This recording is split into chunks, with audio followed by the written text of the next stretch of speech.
Hello, everybody. Welcome back to Amateur Hour Sports. Excuse me. For tonight's Toronto Raptors watch party, we got the Raptors in action tonight against the Indiana Pacers. Oh, man. Raptors got themselves a tough game here. Second night of a back-to-back. Playing against a difficult opponent. No Scotty Barnes for this one.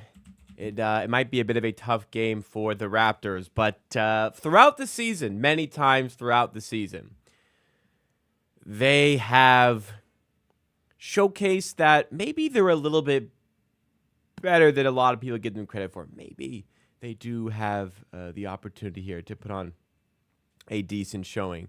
We'll see what it looks like for them out there, but it's going to be no Scotty Barnes for this one. Man, y'all don't go online.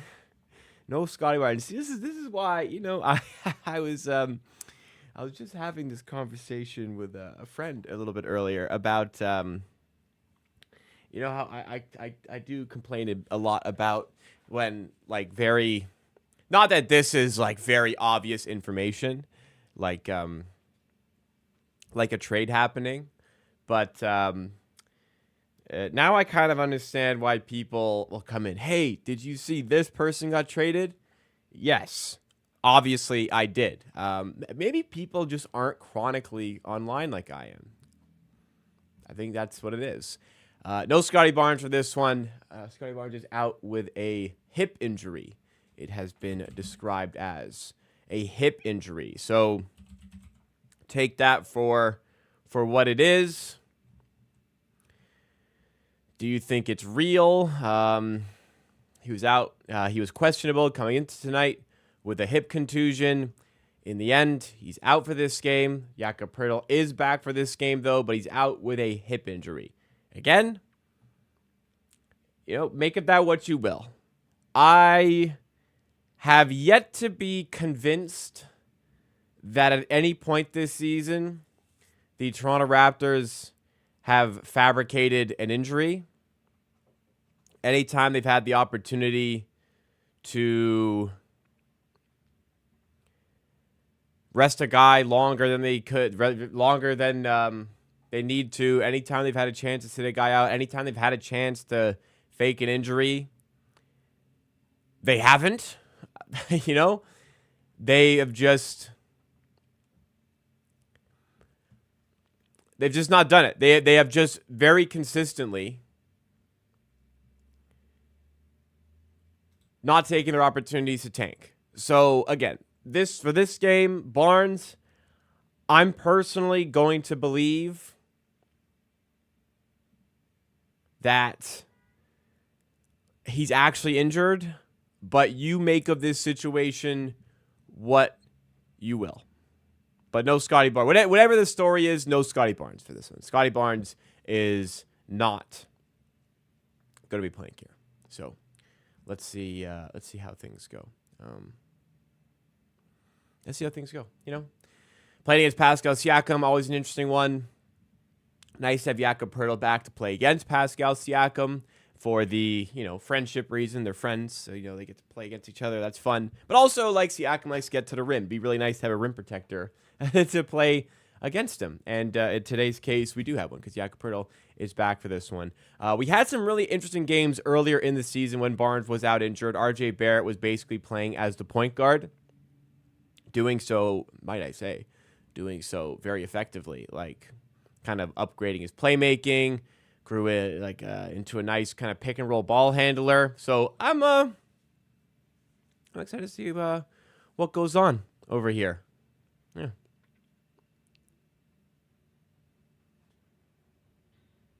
Osreed is testing for agency in summer. I kind of think he might fit with the Raps. What do you think? Yeah. Raptors have no money, so forget about it. No money. Well, we got to worry about ourselves. Yeah, I bet Osreed would be an interesting player for the Raptors. When he signs a big contract, we'll send him our congratulations.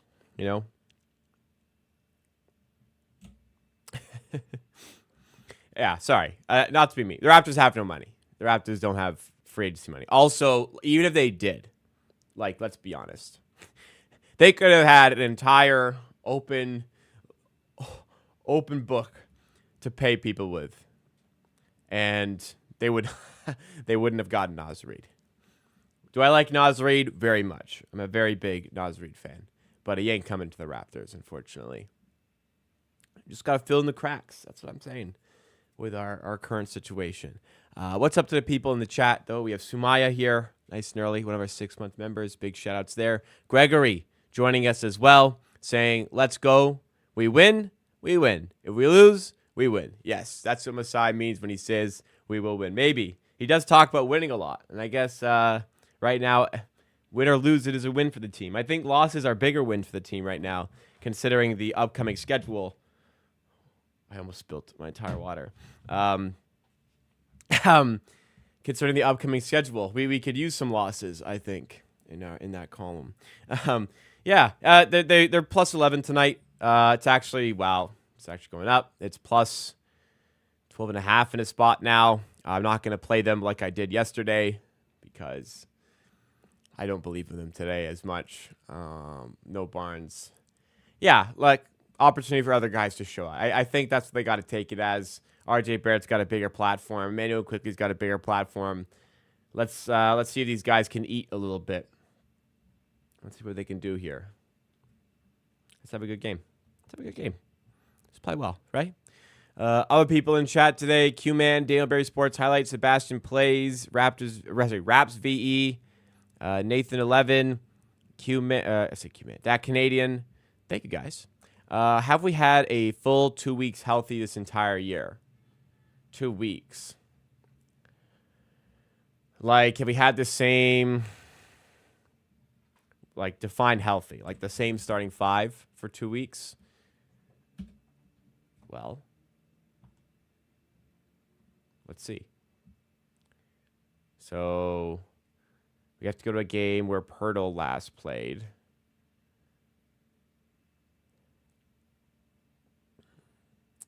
So we have to go before the trade deadline. This is all the Brandon Ingram stuff.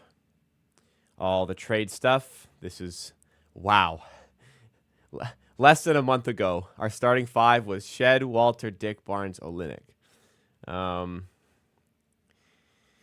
Okay, quickly, Dick, Barrett, Barnes, Pearl. Here we go. Healthy. 2 games in a row healthy. Okay, David Mitchell, Abaji played this one. So start the counter over. Nope. Mitchell.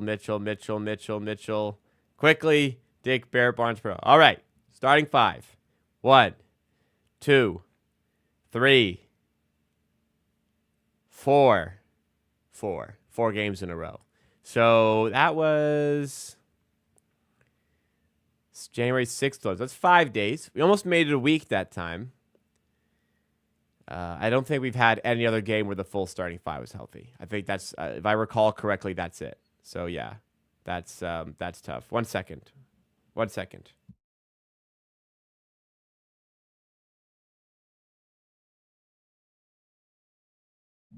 Be right back, guys. I'll be like 10 seconds.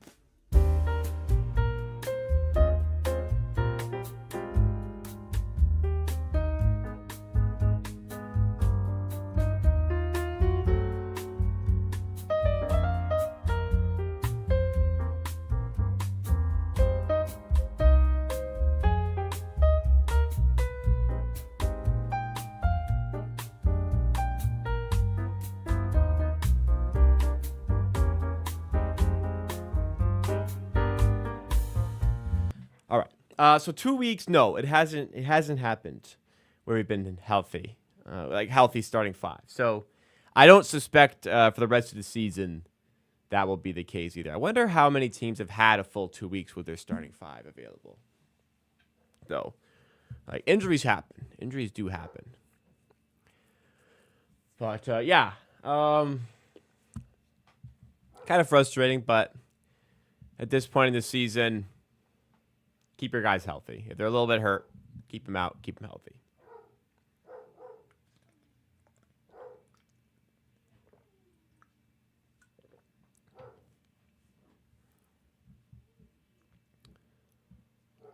All right. We'll see how the game goes. You know, let's have a good one.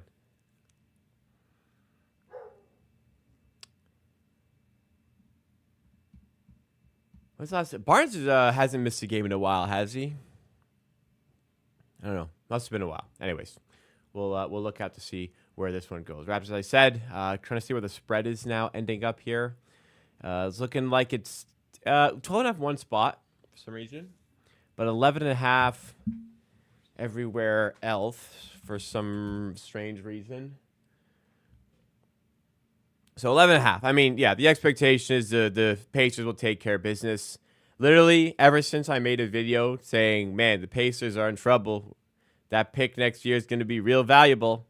Ever since I made that video, the Pacers have been on an absolute rampage, winning games.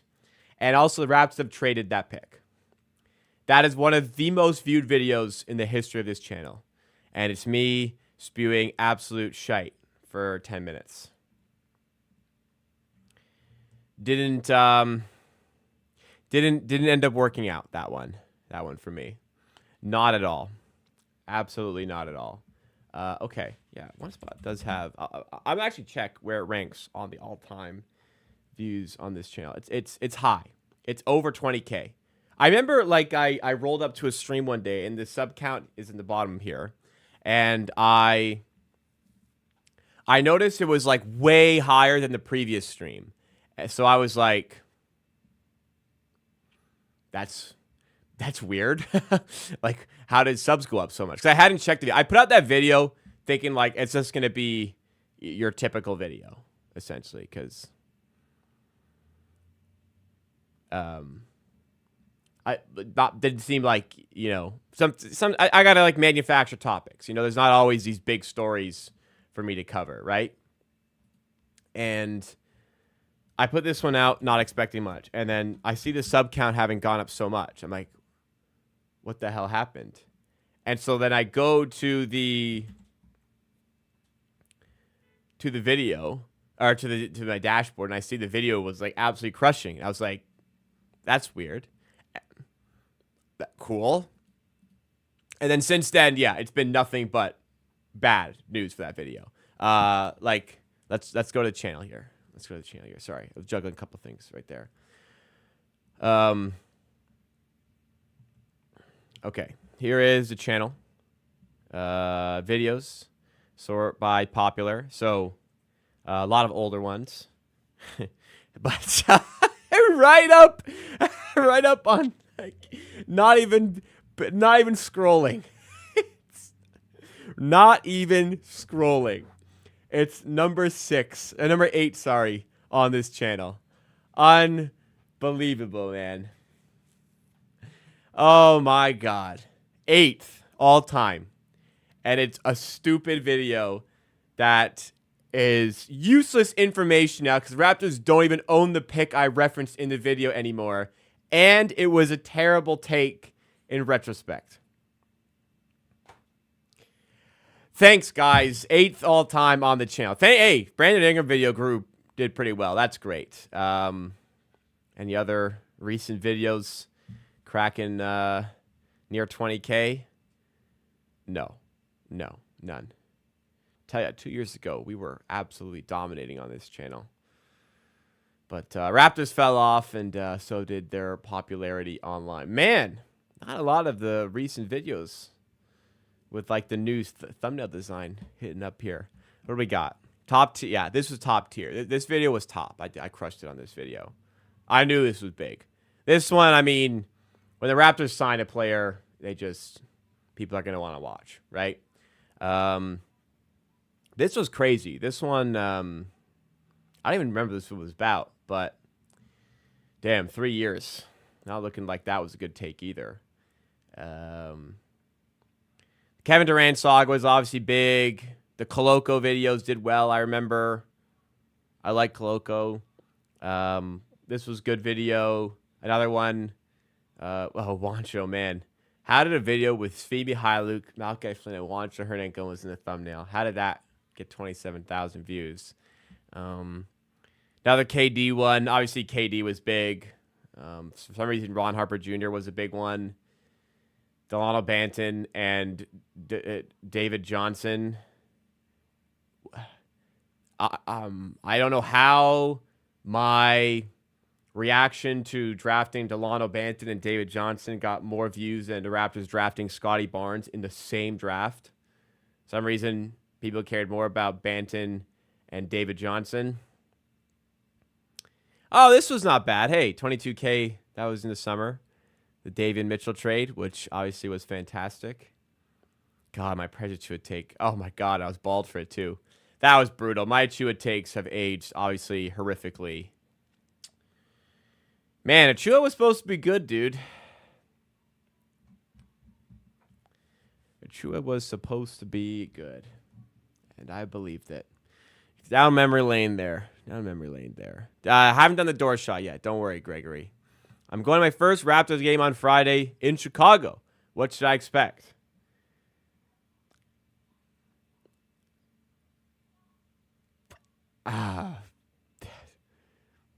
There's going to be a basketball game, I guess. What to expect? I personally have not been to Chicago's arena. I suspect you'll have a good time. I would suspect that food is going to be way too expensive, so probably eat, drink before you go in. And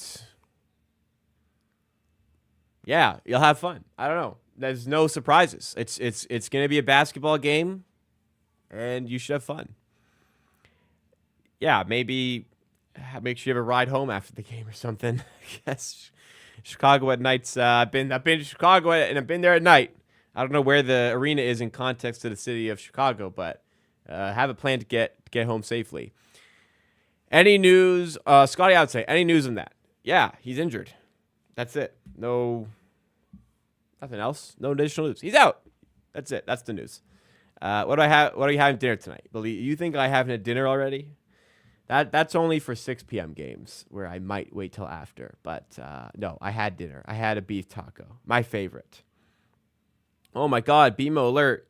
We have temporarily blocked your BMO debit card due to unusual activity. I don't bank with BMO. Algorithmic conspiracy. The algorithm works in mysterious ways. I don't know how that Siakam video did so well. I don't. It had no reason to do as well as it did. But I guess when you pump out 1,100 videos, sometimes one will surprise you and do better than you expect. Maybe that's the case. Did I hear that Cooper Flagg might stay at Duke for another year? Cooper Flagg is not staying at Duke for another year. Did I hear? I saw Cooper Flagg said this, that he could stay another year. He won't. Yeah, stay at Duke for another year and make no money. Or, well, the NIL stuff. But, yeah, instead of going first overall in a really good draft class. No. Good. Go in the NBA. Every year, I feel like. Not every year, but a lot of years. They go, oh, I might stay another year. Might wait another year. No. He's going in.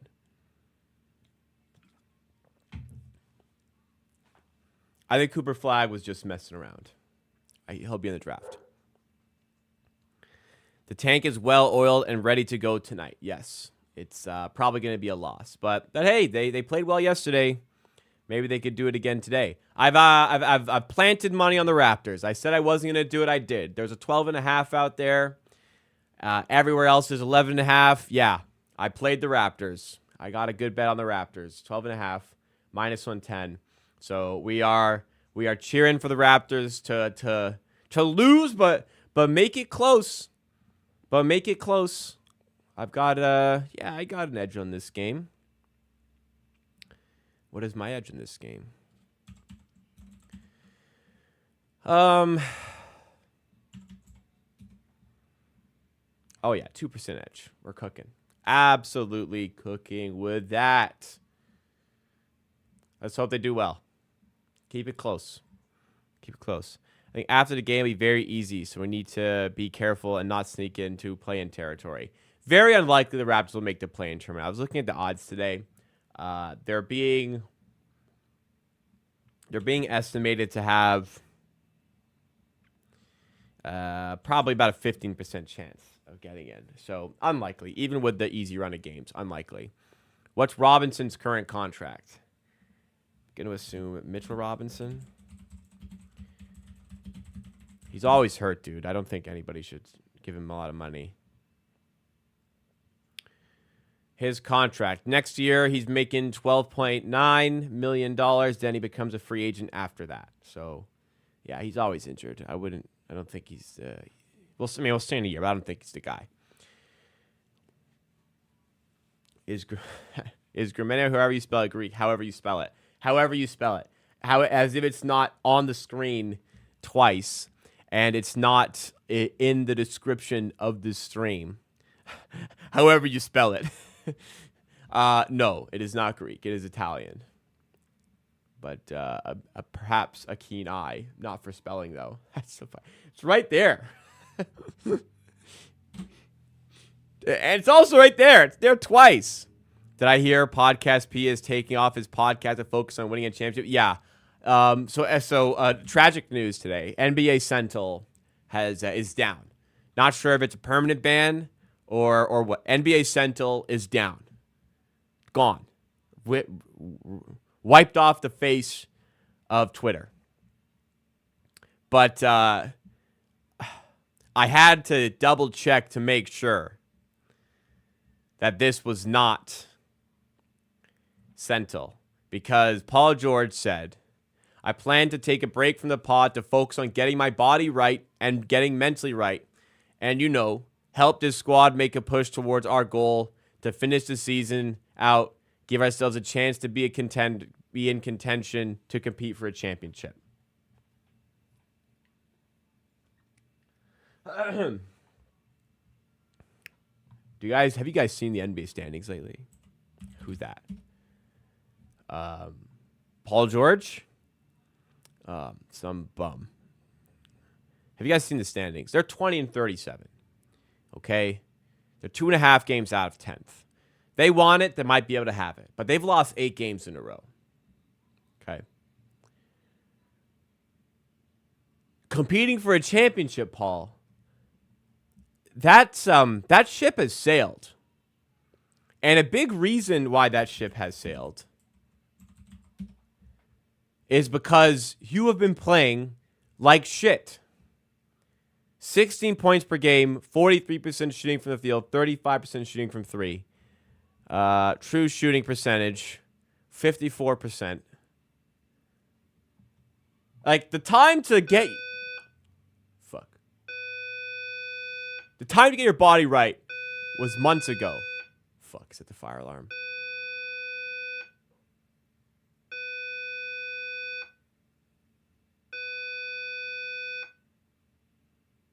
Let me figure this out.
All right. Well, I'm back. So I was about to leave the apartment. The alarm may go off again. I'm not sure. But fire department's on their way. But we've been instructed to stay in our suites. So don't know what's going on. Hopefully, hopefully everything is okay. But yeah, fire alarms going off. Elevators are therefore shut down. Fire departments are on their way. We've been instructed to stay in our suites until further notice, and we'll be updated. So I don't know what's going on, guys, but for right now, it looks like I'm here. Nico Harris will. Yeah, I'm sure Nico Harris will. Anybody stay up to watch that Mavericks game?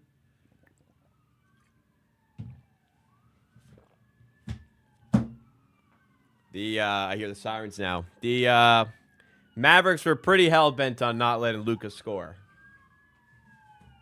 Just everyone else was allowed to score. Anybody ever tell me I look like former Raptors player Grievous Vasquez? No, I've never gotten that, actually. I've gotten Fred VanVleet a lot over the years, but never Grievous Vasquez. All right. I do hear the fire trucks coming, so hopefully everything's all right. Hopefully I don't die. Toronto apartment daily living with the fire. Yes, usually it is a test, though, not an actual reason for the alarm to go off. And it wouldn't ever be in the evening. So I was ready to go downstairs. Yeah, maybe somebody's vape. Maybe some idiot in the kitchen. I don't know. Hopefully everything's all right, though. Does Scotty not like Tatum? I don't know. I don't like him, so maybe Scotty doesn't either. All right.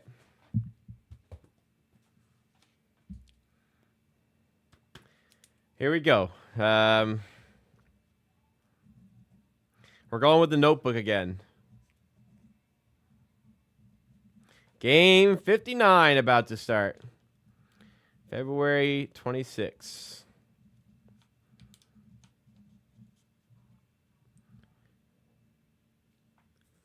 They just say Jakob Poeltl's the MIP of the Raptors? I hope he meant like most like important player or something, because Jakob Poeltl is not the most improved player on this team. It is obviously Grady Dick.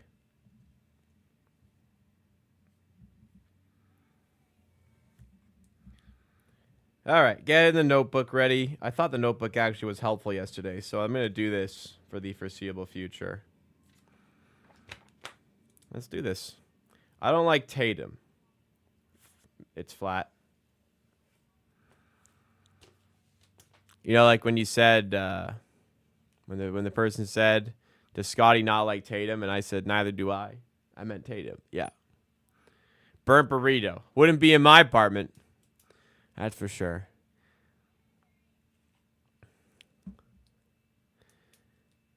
Where do I think Katie will end up this summer? I don't know. I really don't know. I honestly no idea whose destination it could be. Yes, sir. We have a super chat from Lauren. Thank you so much for sending it in. Saying, where are the whiskey and shades tonight? Let's go Team Tank. Well, it is a Wednesday. So, unfortunately, not tonight. Friday, I don't know about whiskey. I also, it's a Negroni. Friday, we'll see. Let me listen to this.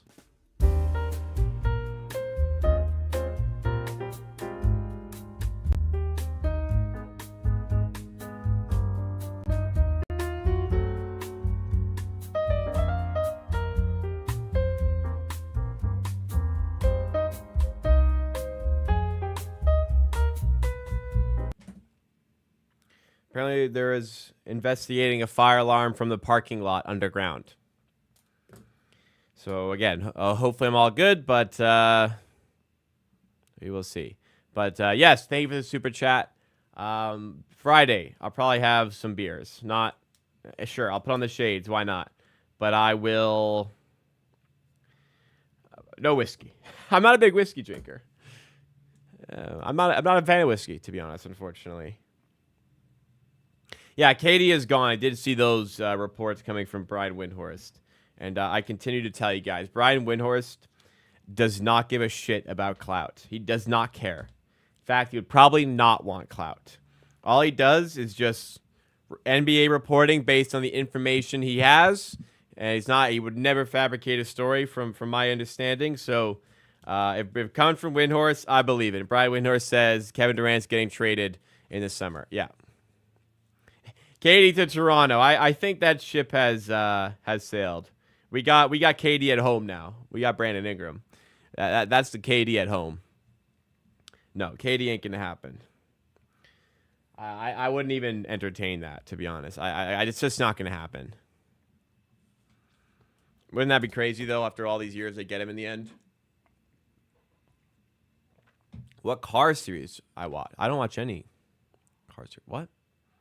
Oh, I watch a little bit of F1 here and there, but not really.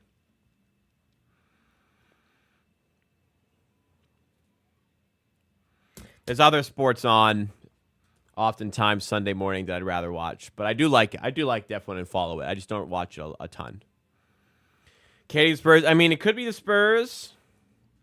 I don't know about the Warriors. I don't think the Warriors anymore.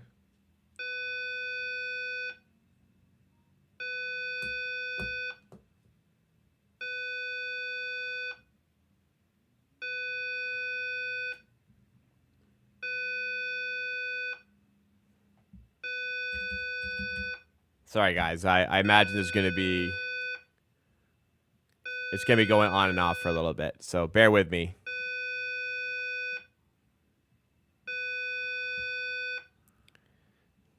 Tell you, this alerts you of fire. That's for sure. Sounds like my blood pressure monitor. It does sound a little bit like that.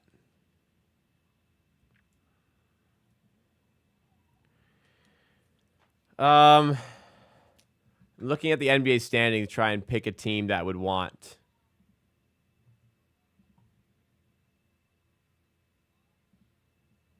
I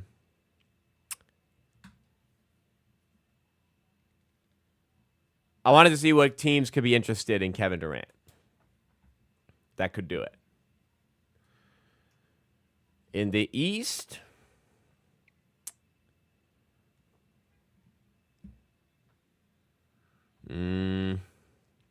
don't really see it, to be honest. In the West, Grizzlies have assets. Tell you, the Grizzlies could do it. The Rockets could do it. If OKC really wanted to, actually, they could do it.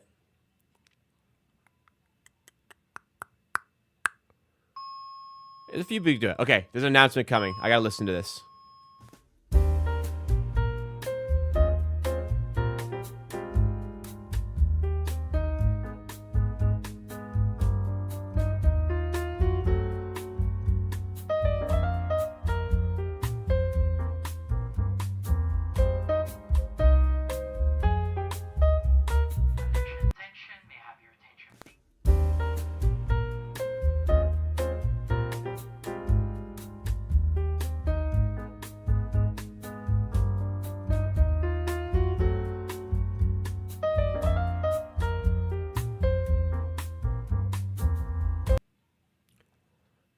Fire alarm was a false alarm.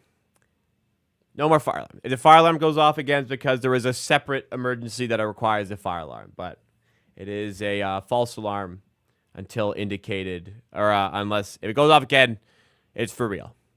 So we're all clear, ready to go for the start of the Raptors against the Indiana Pacers. I actually haven't seen if Halliburton is playing because he was questionable coming into today's game. And he is starting indeed. So it's Tyrese Halliburton, Andrew Nembhard, Aaron Nesmith, Pascal Siakam, Miles Turner for the Pacers. For the Raptors, it is Mayo Quigley, Grady Dick, Ochai Agbaji in the absence of Scotty Barnes, RJ Barrett, and Jakob Poeltl. Pacers are good, man. This is going to be a tough game.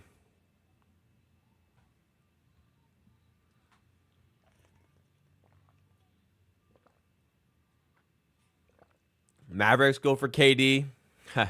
That'd be funny. I guess they could. I'm not sure what they probably have draft. I mean, they have the Lakers pick. They can trade. So Jakob Poeltl's back, but no Barnes. So Lord giveth and Lord taketh away. Yak back. Let's play well, man. That's all we care about, right? Let's play well. Will Scott be back Friday? I don't know. I don't know the extent of the injury. Do I think he'll be back? Sure. Fuck it. It's a contusion, so it's a impact injury, maybe just a little bit of soreness. Do I think he'll be back? Yes, I do, but I don't really know. Would the Suns take Reeves for KD and picks? Yeah. Lakers have no picks, though. Actually, they have the one. They have the 2031 first, which they were trying to send to the Hornets for Mark Williams, but that didn't work out. They will likely use that pick in the end to get a center. So I don't think they're going to be in for KD. All right, guys, if you're ready to go, if you're enjoying the stream so far, please hit that like button to support the channel. I didn't do the door shot. I will at the first commercial in which I remember to do it. I just, the fire alarm and everything, I was a bit all over the place there.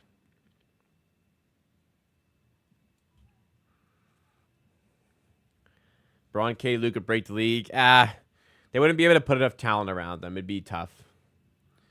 So the super team era, I think, is over. You need deeper teams. There's just a better understanding of role players now than there were like 10 years ago. I think that's the reason super teams are dead. Abaji in the paint for the first bucket. Doesn't go. Rebound to Pascal Siakam. So I have the Raptors plus 12.5 today, guys. I did end up betting it. And a turnover there by Halliburton to start the game.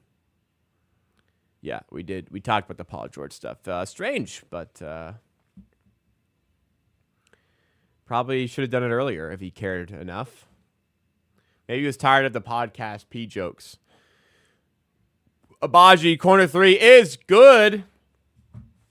Starts us off with a bang. Abaji has played well at the start of the season and has shot the ball really well from the corner this season. Turner looking to answer and does just that. Near the top of the key, puts it in. Miles Turner somehow, some way, still a pacer. After all the years of the trade rumors, he's still a pacer. Raptors fans frothing over a center who can shoot threes. Quickly to the rim. Nice take there and the finish. Brian Bless says, I am back. Been a minute since last season, but I came for a simple question. I want your take. Well, fire away, boss. Another three drops. Was that Pascal Siakam? I'm not sure, actually. Scotty has to play 20 more games to qualify for All-NBA. I think he needs to trigger his Supermax. Bad news, Philip. Barnes can play those 20 games. He's not getting his Supermax. This is, come on, let's be honest, right? Unfortunate. But that's the reality. Early timeout with the Pacers. They have seen something they do not like in the early phase here. Don't really know what, but they've seen something that is they're not a fan of. Raptors up 7-6 here. Just got another bucket there. Pacers immediately call timeout. Rick Carlisle has seen something he is displeased with as quickly gets to the rim 2 plays consecutively. And I thought the Raptors called early timeouts. My line is plus 325 for the shot. What would my line actually be for the door shot? Let me set like an actual line.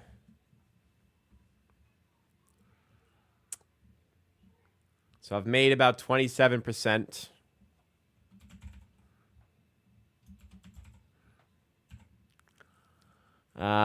So plus 325. Let's see. 325. You'd have to play the minus 375 that I'd miss. So we need better than that. Probably. We're probably looking at plus 300 or so. Nah, not even. Plus 275 maybe.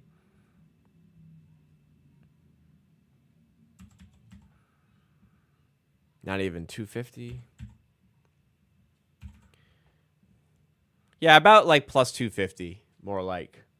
325, sorry. You'd, actually, no, that doesn't make sense. I'm going in the wrong direction. Sorry. Plus 325 you should take. That is a good bet. All right. Let's do this. Air Sports book it. No, I am not going to be a bookie. I do my fair share of betting. All right, guys, let's do the door shot. Obviously, it has been horrific. I suck. I don't make any of these. I'm very bad at it, but let's try to christen this net with its first make. Huh? Let's do this. Let's do this. Oh, the game is back. Shit. House wins. Not against me. Tell you that.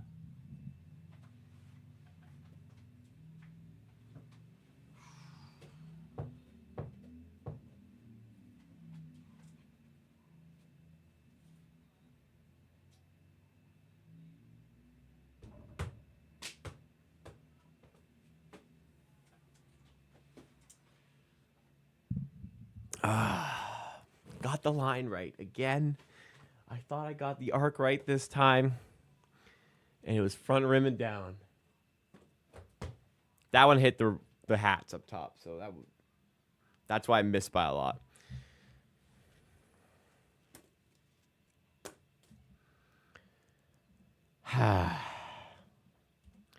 Oh, of 4 on the new net. 13-49.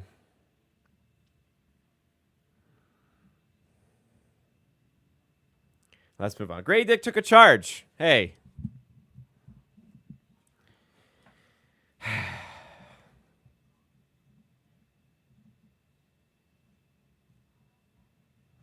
Good charge taken there by Grady.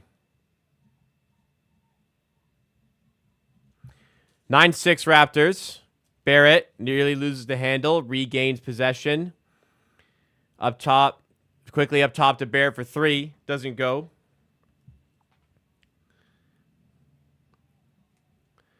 Bricks in chat.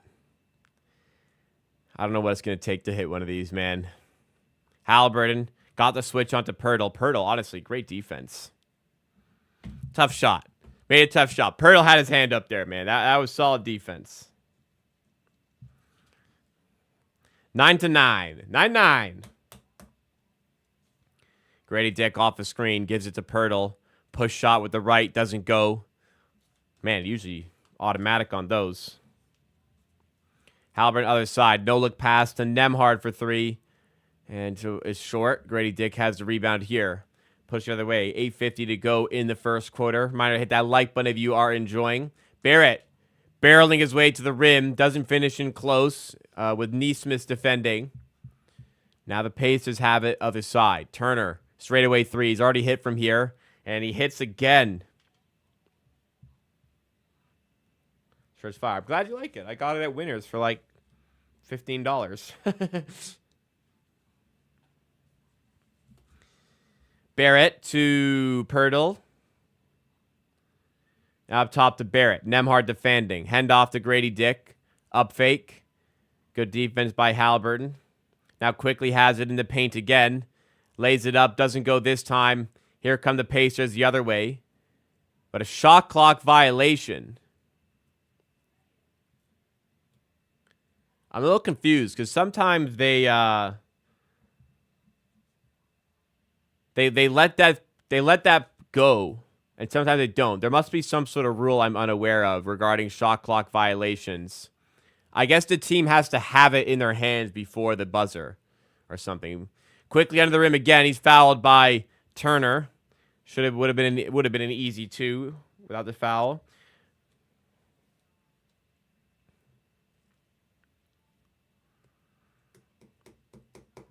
We caught a break there at least. Who's my NBA GOAT? For me, it's LeBron, but obviously I'm aware it's very debatable. Sorry, I missed a question earlier.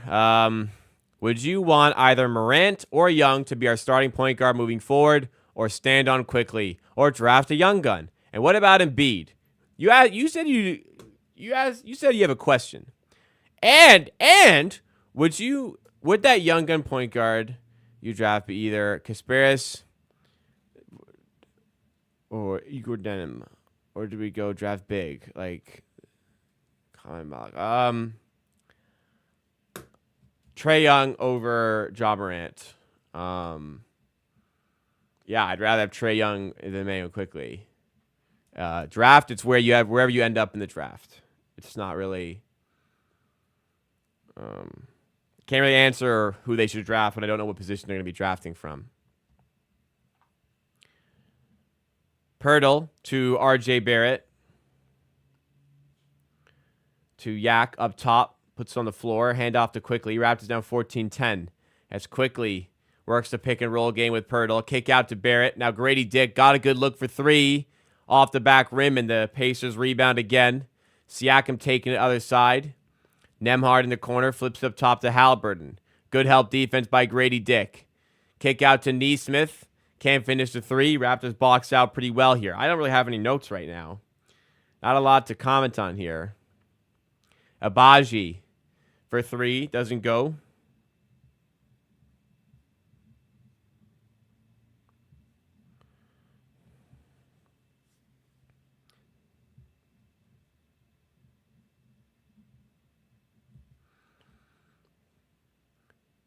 Here's Grady. Inside to Pirtle. Finishing past Siakam. 2-point game. Cade Cunningham with Trae Young. Cade for the age, but Trae Young's... I'd probably say Trae Young's better.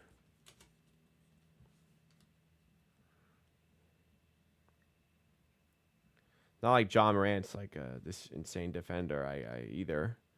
I think Trae Young's underrated. I think he's really good. I get he's a bad defender, but over John Morant for sure right now. John Morant's not having a good year. Cade I'd probably take for the age.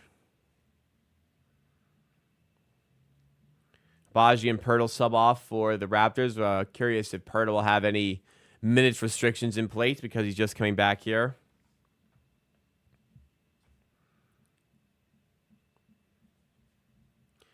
The Raptors favorites to land Embiid. I mean, they're favorites to land him if he leaves the Sixers, which he probably won't leave the Sixers. So I wouldn't put too much like stock into it. I don't think they're gonna get him. It's just like who else would like really have a strong interest type thing. I mean, I definitely think the Raptors would be high up on the list, but it's not gonna happen. So I wouldn't really worry. I kind of want to do a full video on it, to be honest. But it's if he leaves the Sixers, which he probably won't leave the Sixers. Here's Mathurin to top end. Also, like the Raptors' odds to get him were still very low. Low percentage.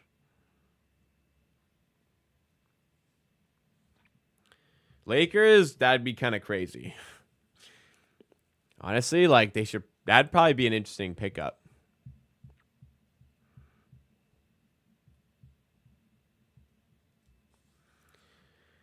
$14-12, 5:40 to go. Feels like not a lot of shots are falling right now.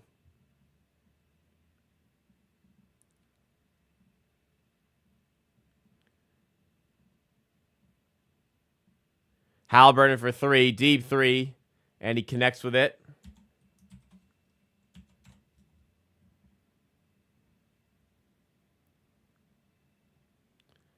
Quickly, step back three.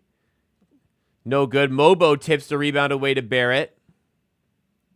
Extra possession here for the Raptors. Barrett gets doubled. What has he got? He has to kick out. Oh, kick out. He scored. Hit wide open Grady on the kick out, but he still scored. All right. Trae Young's really good. Really good passer. Really good scorer. Deep range. Yeah, he runs his team.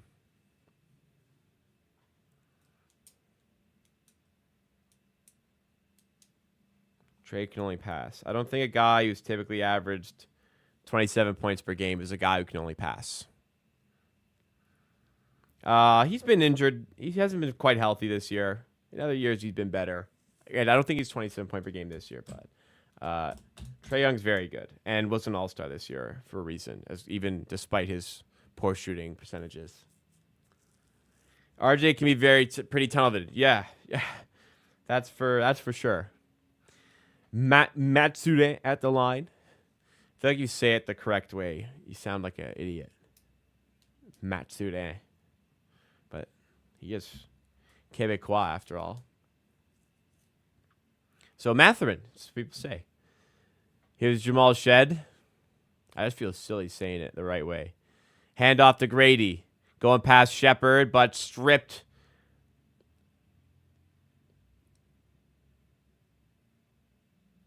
Who is that? It's Talburn with another three. Who is that center? What's his name? The old Wizard center.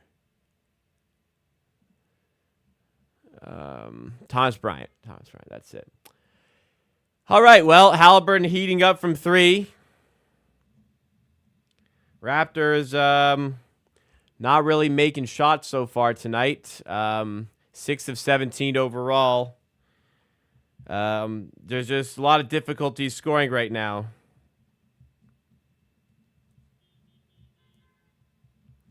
Unable to manufacture good looks here.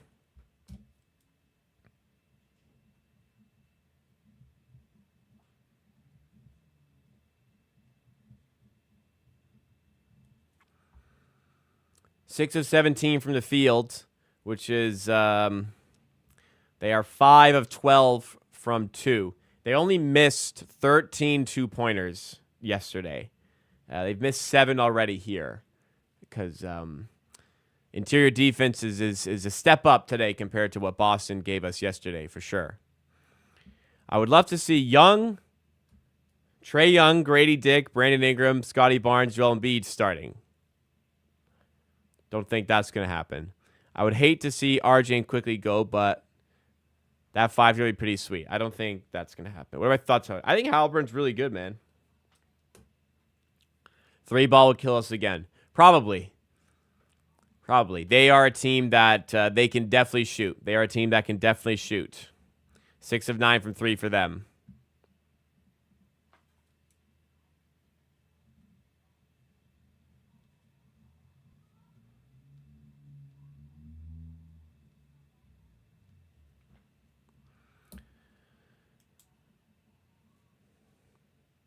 Why would the Pacers trade? Oh, Halliburton, Raptors. Sorry, I don't think he's saying Raptors will trade for. Oh, Gregory says we should trade for Halliburton. Halliburton's really good, and he's playing well, and the Pacers are winning games. He is not getting traded. Yeah, that is not happening. Trae Young actually, for sure, will be in consideration for trades from the Hawks. Ja Morant may also be in consideration for trades, but Trae Young should definitely be in consideration for trades this summer. Absolutely. Halliburton's 4 of 4 from the field. Is he 3 of 3 from 3? He's 4 of 5 from the field. He's 4 of 5 from 3. Well, Alvin Williams, I mean, he's 4 of 5 from 3, but also, they're only 3, so, he's taking bad shots. He should be getting inside and taking long twos instead, Alvin. Halliburton for 3 again. This one doesn't go. So I think, actually, I was a bit ahead there, and he started 4 of 4 from 3. But if he stepped inside and took a long two, it'd be a better shot. Right, Alvin? 22-16, Pacers lead. Halliburton goes to Bryant at the rim, and he's stumped briefly by Robinson, but a foul has been called. If Trae is so good, why do they want to trade him? Because they're rebuilding. Hasn't worked out, so they're rebuilding. They paired him up with a really bad player in DeJounte Murray. They got rid of all their assets to get him. It was a bad trade. And, yeah, now they're going to reset. God forbid a team trade a good player when the team around him sucks. As if that's never happened before. I guess Luka's trash because Dallas traded him. Like, what the fuck are you even talking about, man? It's hilarious that RJ will probably end up having the best career of the 2019 top 3 picks because he's the only one staying on the court. It's arguable. Definitely. He's definitely a better career than Zion. Well, not like either have done much. But yeah, in the end, he might. He has the most points of anybody from that draft class as a whole, let alone the top 3 picks.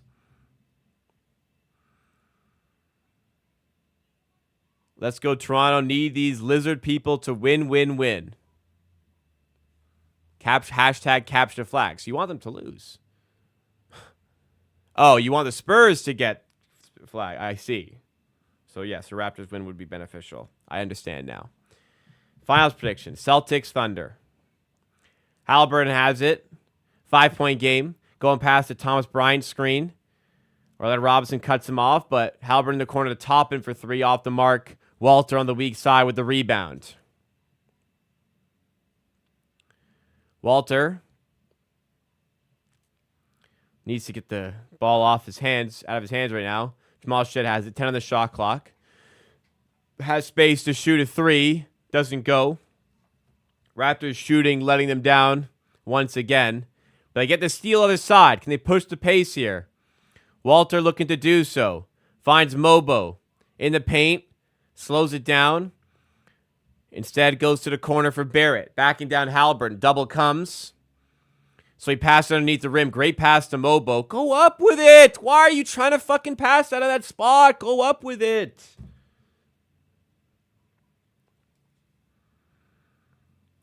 RJ been getting doubled. And there's no other creators here.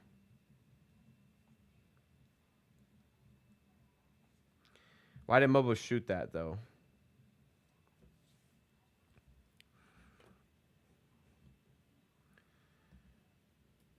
You can say the same thing about the Wiggins draft class.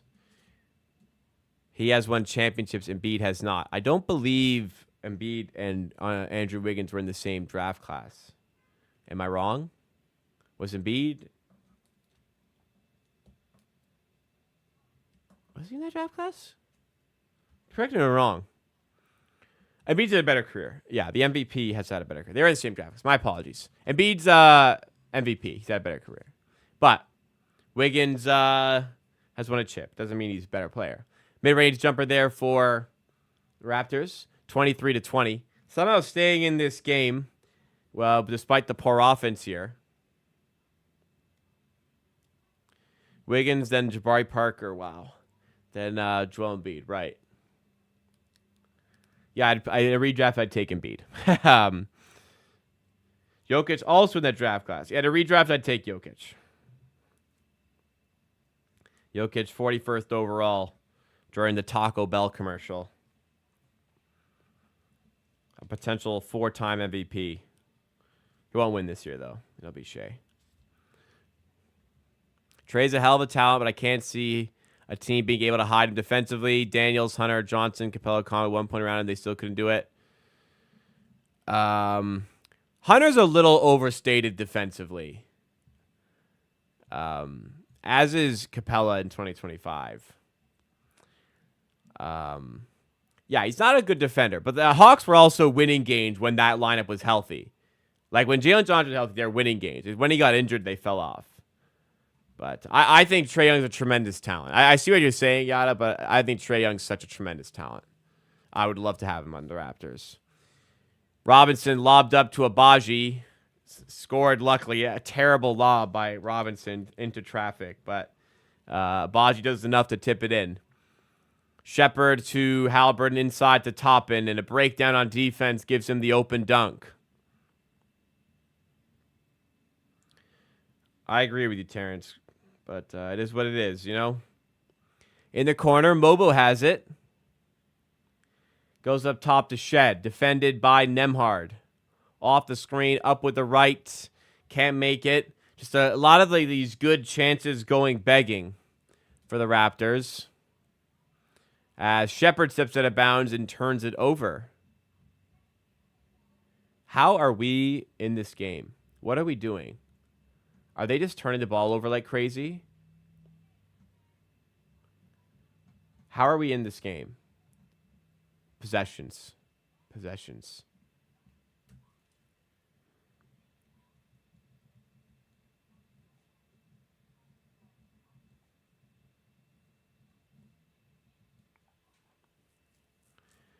Yeah, the thank you Nico chants were funny. The worst part of it all is how smug Nico Harrison has been about the whole situation, for sure. 26-22, quickly. Pocket pass to Robinson. Kick out to Abaji. Open look up top for three. Did he airball that? He airballed to the side of the rim. Wow. Like, that is a good three-point shooter as well doing that.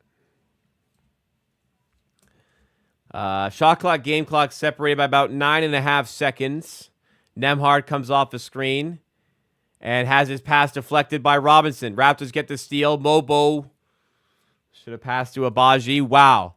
There's just a definitive lack of offensive talent in this team right now. It is very glaring. They're missing guys.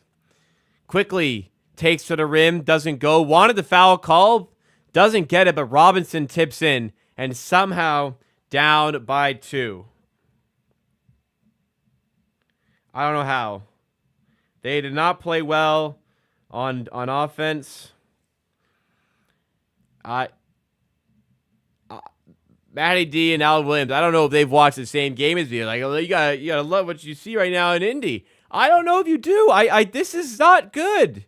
We are shooting 40% from the field. 1 of 8 from 3.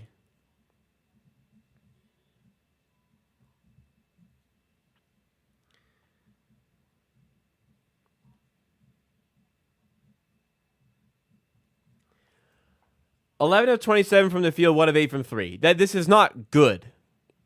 They are shooting 50% from the field, 50% from 3. How are we down by 2, man? We should be down by 10. It's got to be just rebounds and turnovers. Yeah. They have 9 turnovers to our 4. We have 4 offensive rebounds to their 1. So, 5 less turnovers. 3 more offensive rebounds. So Raptors can play poorly, but still be in this game as a result. Yeah, we've taken 27 shots. They've taken 16. Now, they have taken 4 extra free throws, so we'll give them 3 extra possessions. They've had 19 possessions, essentially, and we have had 28. So possession battle is the key tonight for the Raptors so far. If they don't fix up, they're gonna get smoked here. They got to start. They got to start doing better than this.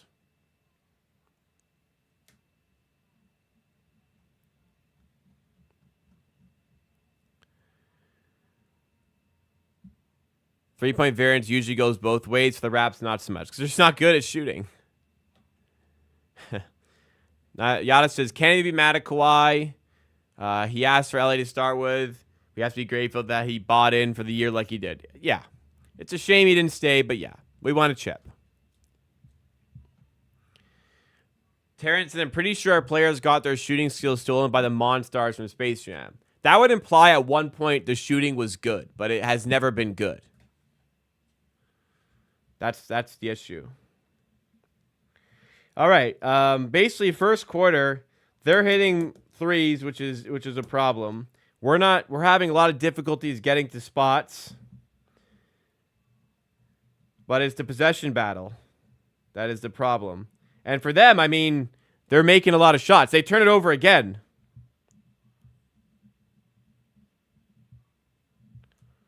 Robinson puts it back off to Walter miss.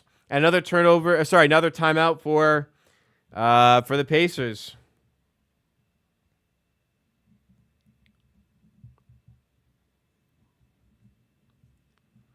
So, yeah. Probably possession was something they wanted to highlight at the end of the first, and they come out and turn it over right away.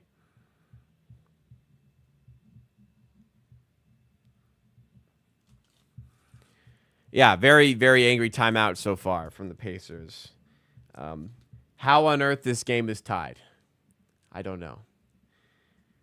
Because definitely shouldn't be the case right now. Yeah. Well, we'll take it. We're in the game. I've got money on the Raps tonight, so we will take it and move for sure. The Kawhi year was special. It was special.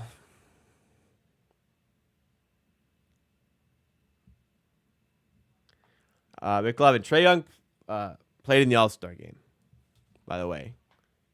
Trae Young was an All-Star.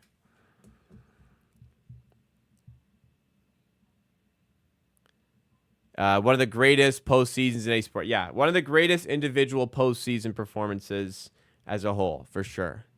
Backed up by a fantastic team. Kawhi was the piece that took it over the line, for sure.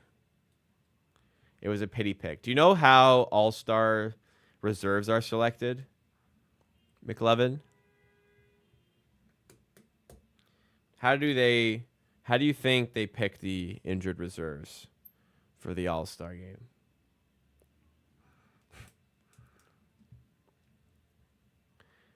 I don't know. Trae Young has carried a really bad team to a conference finals before, so he's evidently a good performer. I mean, ask New York Knicks fans about Trae Young in the playoffs as well.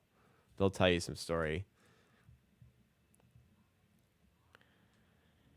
So when a player gets injured and misses the All-Star game, the player they choose to replace them is the player who finished first outside of the selections. So the next player up from the voting,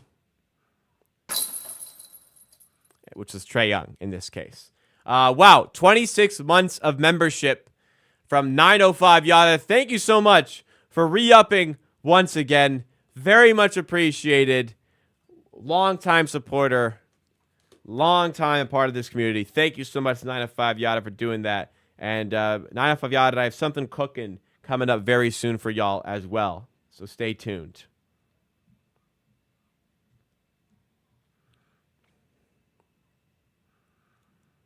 Thank you so much again for all the support over the years. 26-26 somehow. If they can stop turning it over, they are going to kill us, man. Siakam inside, another turnover. Another turnover. This is unbelievable.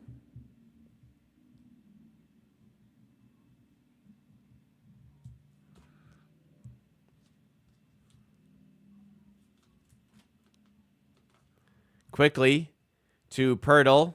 Under the rim. Lays it in, and the Raptors lead. Somehow, the Raptors are not playing well here, but are forcing enough turnovers that they are leading 28-26.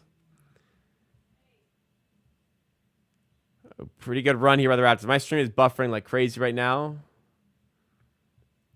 Quickly to Pirtle out of the pick and roll. Kicks in the corner of Baji. Up top to Boucher for three. And for the second time, the Raptors have airballed a three to the side of the rim. Not like short, to the side. Wow.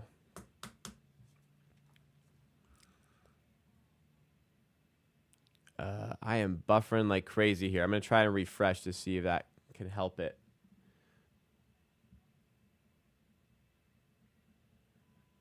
I'm 30 seconds late. Just pause your Raptors game for 30 seconds, then you're all good. Quickly to, this is Walter, sorry, now, to a back up top to Abaji. Quickly under the rim, tough shot. And again, Raptors still struggling to generate good looks. Mathurin to Turner.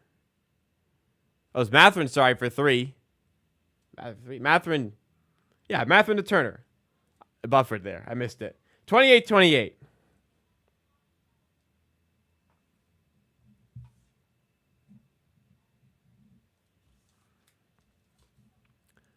All here. Pirtle. Hand off to Abaji. He has a spot in the paint. Still can't finish. Walter. Blocked by Shepard. Cannot get shots to fall, man. 7 on the shot clock. Quickly's got to come up with something. Quickly. Yeah, just... What the fuck was that, man?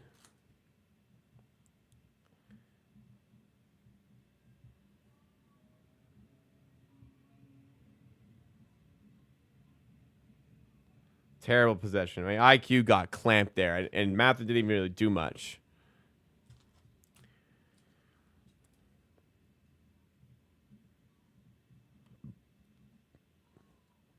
Shepard in the corner for 3, off the mark.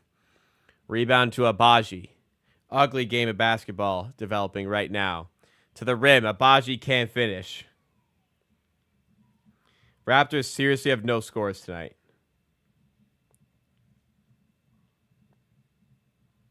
Nobody can score on this team right now. We should be getting demolished at the moment. But you know what? Defense is playing well. We'll give the defense some credit forcing the turnovers. IQ comes out.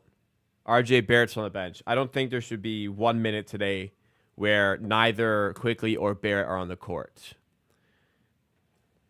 I think that's a very bad move.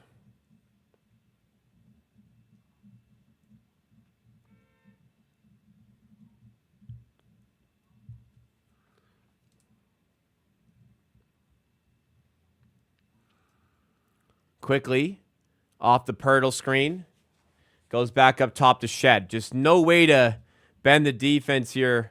No way to turn the corner, get past the defender. Walter trying to go past Turner. Tough layup, doesn't go. Again.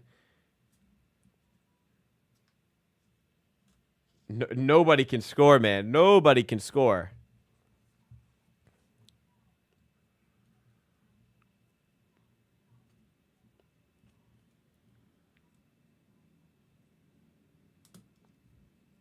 Ja Morant hasn't been a top-tier player this year.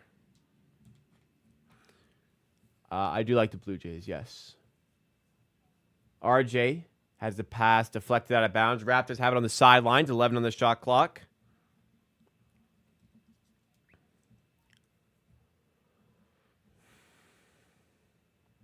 Barrett to Pirtle. Gets the handoff. Barrett's got to be the creator here.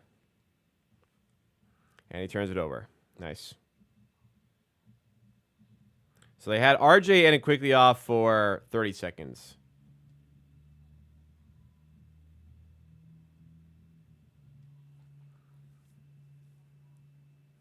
(28-30) for the Pacers.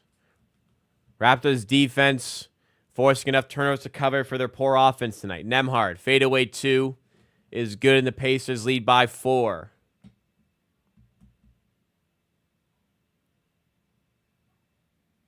Why is the chat here so far behind?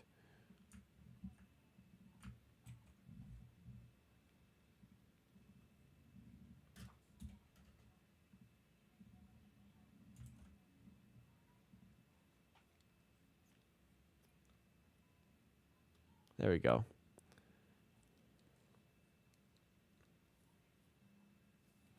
RJ's earned himself a trip to the line here.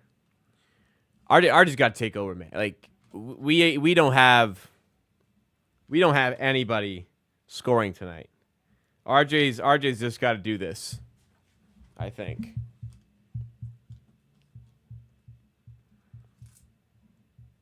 Grady Dick checks in for the Raptors. He's got to start knocking down some shots.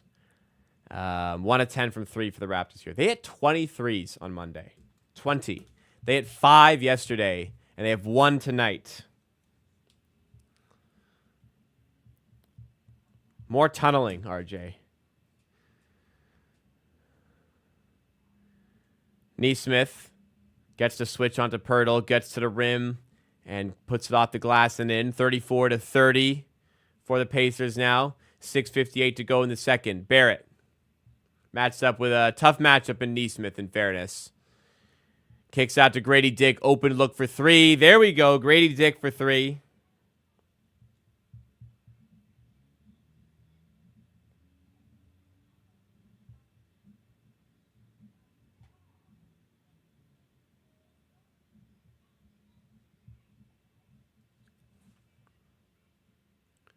Siakam, good defense there by Boucher.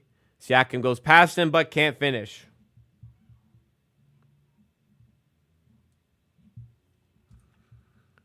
RJ. Double comes, but gives off to Pirtle. Now Boucher has it. Don't do this, Chris. Long two for Boucher.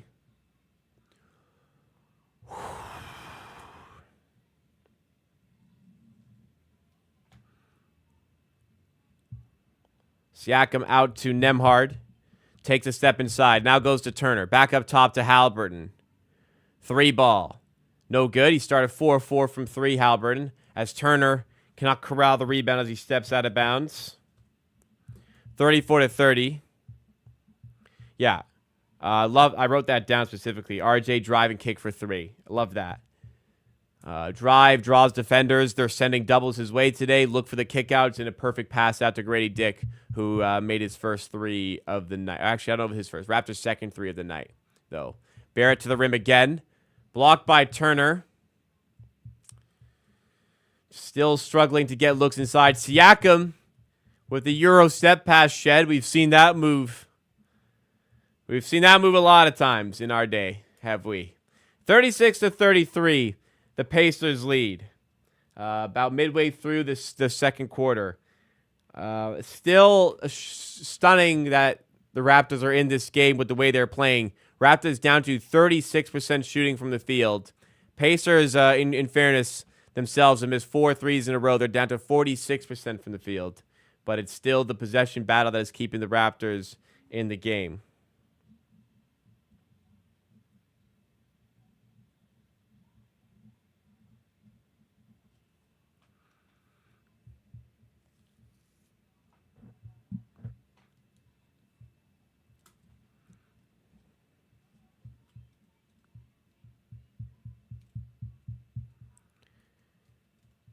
Yeah, I have to show the shoe collection sometime.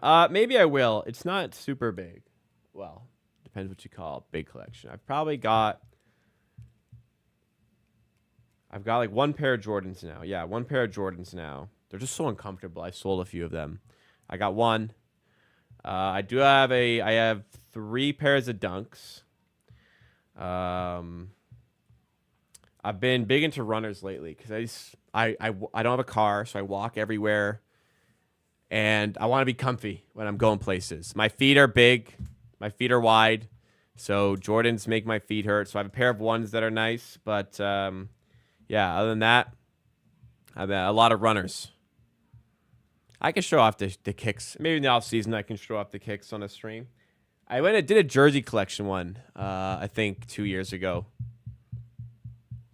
Yeah, 2 of 11 from 3 for the Raptors. Not so good. Not so good at all. Okay. Shaedon Sharpe, Dunk of the Year candidate. Let's see. OKC is down 20. In a game, they're favored by 17.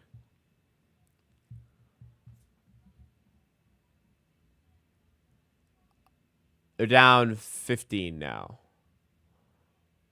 They were favored by 17. I'm pretty sure 17-point spread and winning, so plus 17 winning would be the largest against a spread team to win a game. Wow, Shaedon Sharpe crammed it. That was a good play. I'm pretty sure the largest underdog, or actually I think it's 18.5.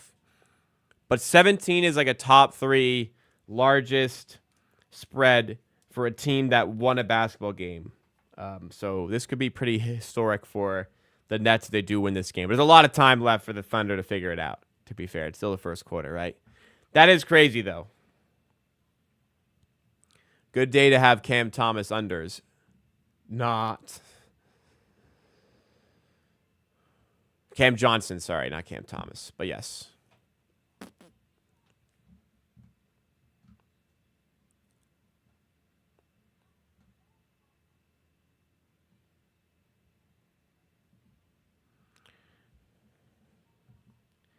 36-33. RJ in the corner to Grady Dick. Puts it on the floor. Gets to the rim. Dump off to Mobo. Lovely play there by Grady Dick. I love that from Grady Dick. Shed fouls Halliburton other than the floor.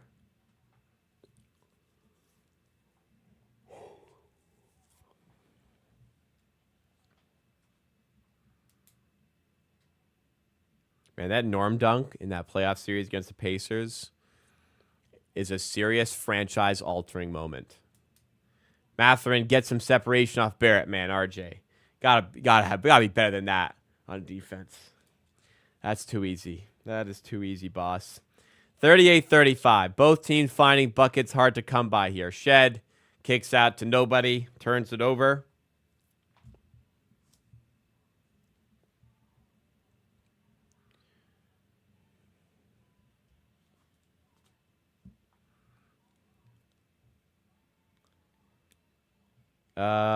We didn't beat Boston when we were 17.5 point underdog. It wasn't that big. It was like 13, I think. Halliburton for 3. Gets it to go.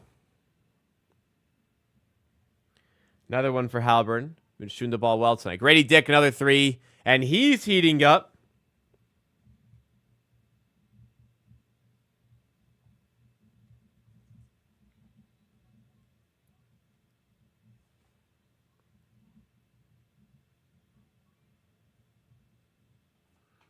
Good defense there by the Raptors.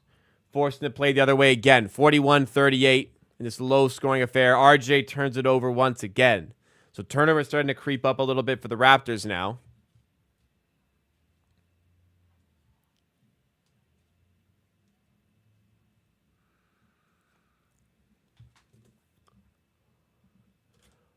Let's go see what the spread was in that Celtics game when we beat them. January 15th.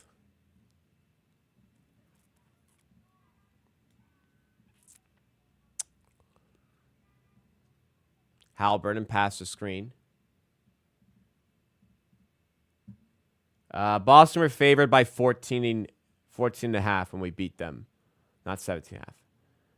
Siakam. Mid-range doesn't go. Extra possession here, though, for the Pacers. And Mathurin can't finish from 3. Ball lands in Pirtle's lap. And here we go the other way with R.J. Barrett. In the corner to Quickly. Back up top to Barrett. Now Grady Dick. Up fake. Gets the definitive bite. Goes to Pirtle inside, who draws the foul. Grady Dick making some really nice plays here.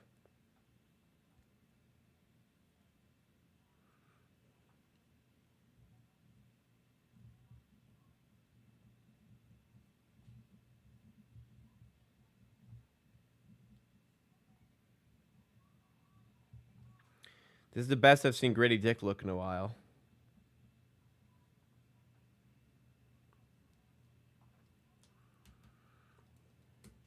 If you guys are enjoying the stream so far, please make sure you have hit that like button. Let's try to get this stream up to 50 likes while we are live today. Raptors in a battle right now, and it's a grind fest. They're both teams trying to grind this one out. Raptors defense and, both teams really showcasing good qualities defensively tonight as Pirtle misses his free throws, and it's a 3-point game still. Is Shed too predictable? I mean, he'll always struggle a little bit offensively. He's not the most offensively sound player out of the draft. He's got to get a little bit more in his bag to be more effective there. But I'd say it's a possibility.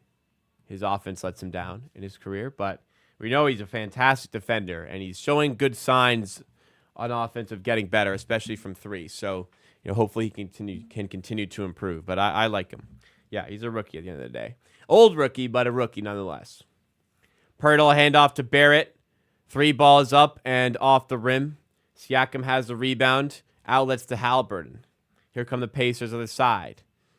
Swings it in the corner to Mathurin. Up top to Nembhard.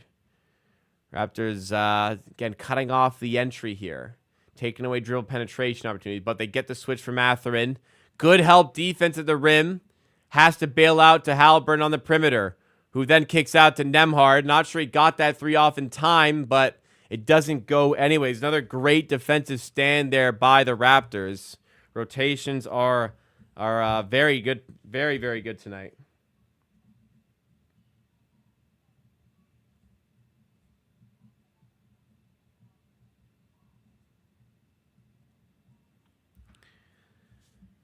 Grady Dick. Mid-range doesn't go. He's been making shots, but can't get that one to go there. Other way, Turner. Hand off to Siakam. They get the switch on to Grady Dick. Grady holds his own briefly, but Siakam still muscles through and finishes inside to put the Pacers up by 5. Looking like the Raptors will struggle to get 40 points in the first half in this very low-scoring affair. RJ, blocked by Turner. Just a little bit too casual, I think, on that possession. Other way, the Pacers now finish. Turnover is starting to cost the Raptors a little bit.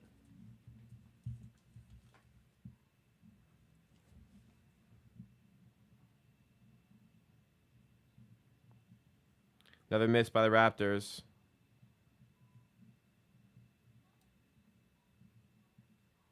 Running out of space here for the second quarter. What's going on, Viennese Cafe? Thank you for joining. Pacers going on a run here to finish the quarter. Raptors just falling a little bit asleep here, making some bad decisions on offense, costing them. Nice to see you always, John. Thank you so much for tuning in, Viennese Cafe. Thank you so much for supporting the channel. I appreciate it. Baji, corner 3, bails us out. Big shot near the end of the second. Makes it a 6-point game.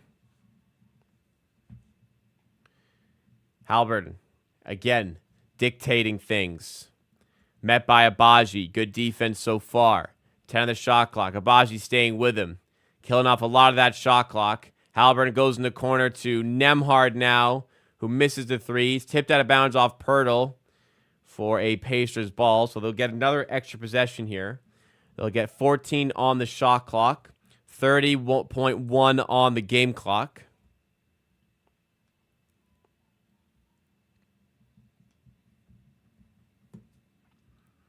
Mathurin taking it through traffic, fouled by Barrett. So Mathurin will head to the line to make it an 8-point game. Yeah, just, struggling with offensive consistency. So when the Pacers go on a little bit of a run like this, it's tough to cope because we just can't score to make up for it. Mathurin at the line makes the first. Second one coming up here.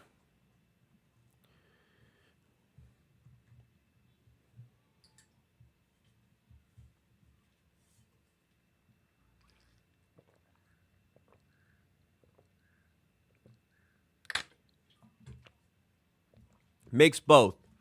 So shot clock, game clock separated by 3 as we get to the end of the second. Raptors down by 8. Just keep the ball, run a good possession.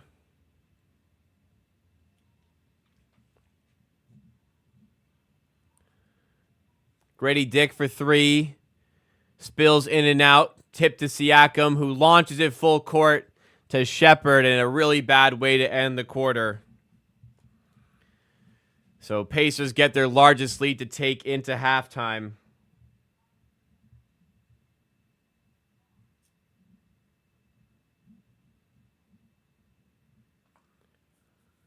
Three points in 4.5 minutes.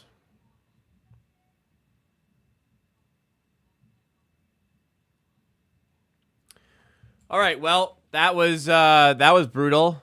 Raptors really struggling here on offense, not generating any looks. I mean, I've wrote it down like a few times here. Raptors have no creators. The Raptors have just no creators. It's very much just passing it around on the perimeter for the sake of it to try and create something. But, like, there's nobody that's creating any advantages for themselves or for their teammates, really.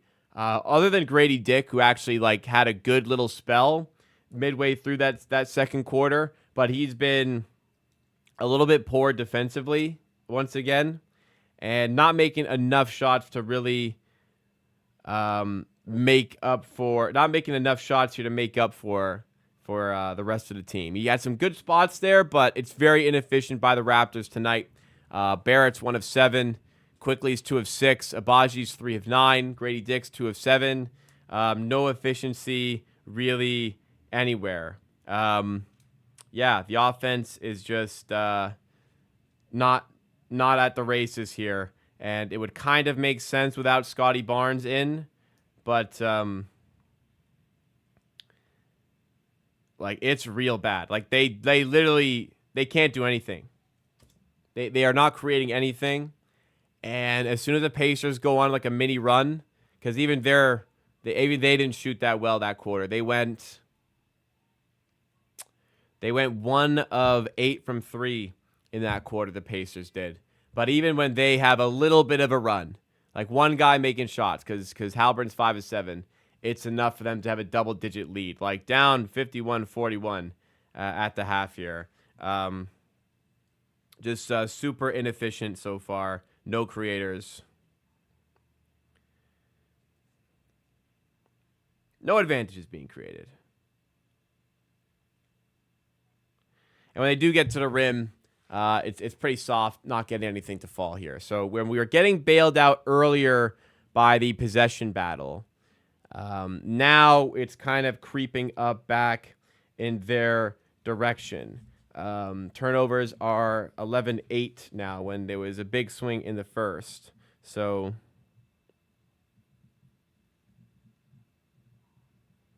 that's a problem. We're still kind of getting a bit extra with offensive rebounding, and we still are out-possessing them by like 7 possessions or so. But when you shoot this poorly, yeah, you're going to lose basketball games. Crazy that the team that made 23s on Monday made 5 yesterday, and today so far, they're 4 of 17, so they made 4 so far. So tough one so far by the Raptors. Let's see what they can do in the second half. I'm going to go quickly go to the bathroom. And when I get back, we'll do the Pirtle, and we'll have second half action. So if you guys are enjoying the stream, please hit that like button, and don't go anywhere.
Man, I have not slept much last few days, and I am feeling it. Feeling it. Remember, guys, if you're in Ontario, by the way, Election Day is tomorrow. Voting for a new premier. So make sure you have a plan to go vote, and make sure you do go and vote. It's going to be cold, but it's worth it. Go vote. Make sure you have a plan to do it.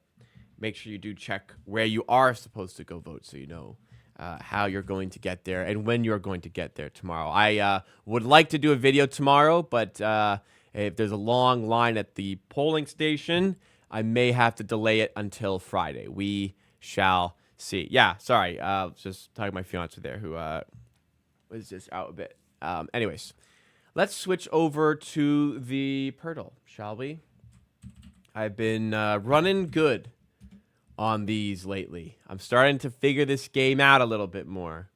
Getting better. So let's see if I can keep the good run going on this one. So we'll start, as always, with Mikal Bridges. One day he will turn 29. I will stop using him, and I'll find a different 6'7", 6'6" forward. But in this scenario, we have a 28-year-old forward who is 6'7" or 6'8" in the West. Okay.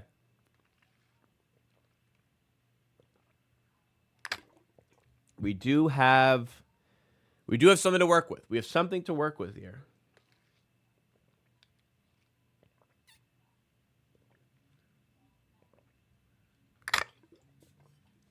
6'7" or 6'8".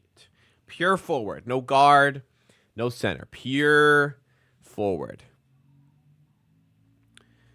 Okay, let's do this. How tall is Dorian Finney-Smith? Finney-Smith must be in this range. Let's try DFS. Wow, he's 31. He is older than I thought he was. We have number 15 or 16. Okay, that might be helpful. Probably not. That might be helpful. We are not in the Pacific. Okay. Not a Pacific team.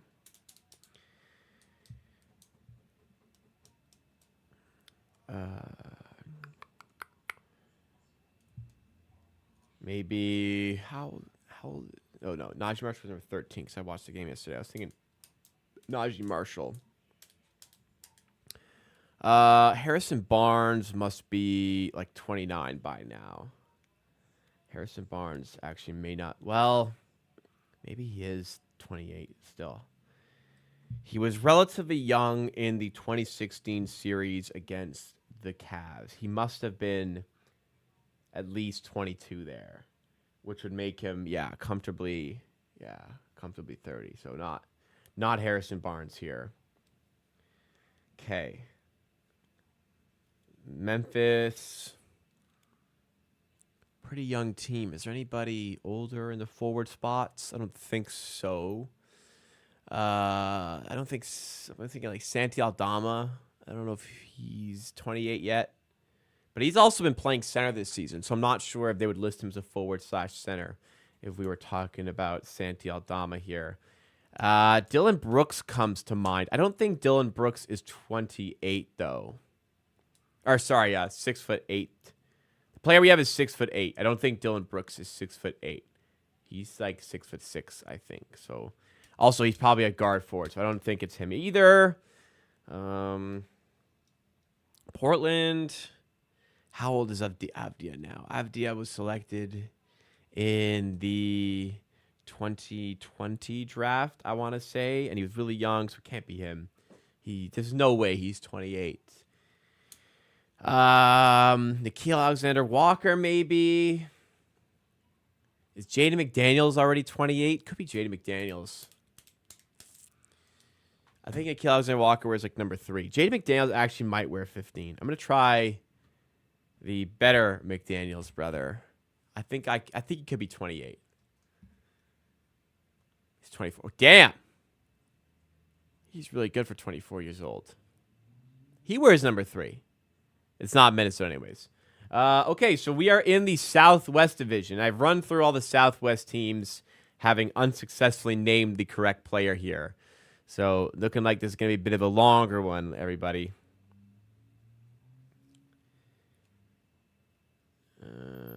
Dallas. I watched them yesterday. Who'd they got?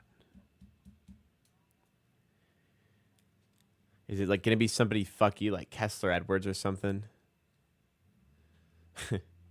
Number 16 or number 15? 28 years old. Jabari Smith. So Mavericks. I'm thinking like Kessler Edwards, who has kind of been playing center, but could be listed as like a forward. Kessler is 6'8". I don't think he's 6'8". Najee Marshall, I don't think wears a number. It could be Najee Marshall, though. Am I wrong about his number? Is he not number 13? We'll think about that. We'll think about coming back to Najee Marshall.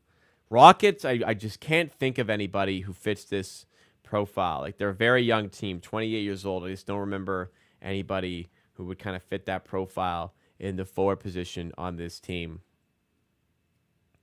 Unless Tari Eason is actually older than I'm thinking. I think I remember seeing recently that Tari Eason is older than I thought he'd be.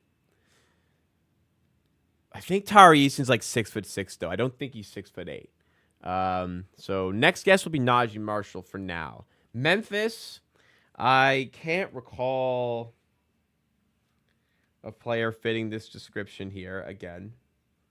Like 20 years, maybe Luke Kennard, but Luke Kennard would probably be listed as a guard/forward. So again, I'm a little bit stumped there. For the Pelicans, man, I'm not watching the Pelicans. I don't really know a lot about the Pelicans here, so that would make things difficult. Spurs, again, I'm just thinking about Harrison Barnes, but I think Harrison Barnes would be really too old. Like, if Harrison Barnes is 28, I'd be pretty surprised. Okay, Najee Marshall's come up in my mind a couple times. I'm going to try him. Yeah, he is number 13. So I was right. He is number 13. So we are Southwest, as we knew. This didn't give us any. This gave us no additional information, unfortunately.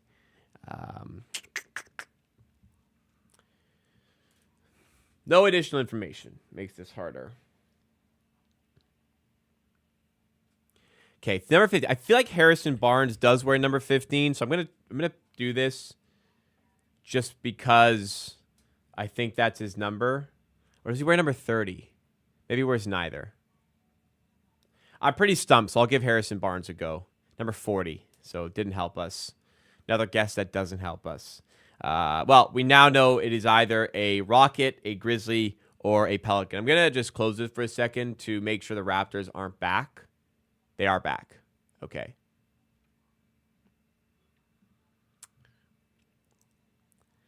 Okay, well, we kind of got to go back to the watch along here.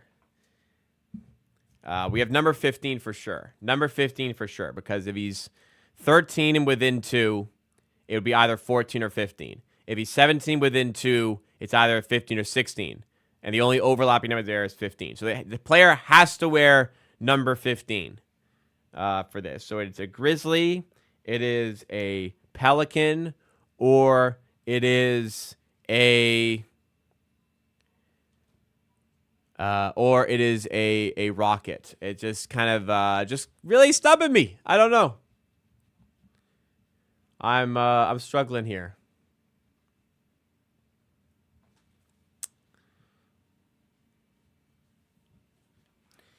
Anyways, game is starting. I'll try to think.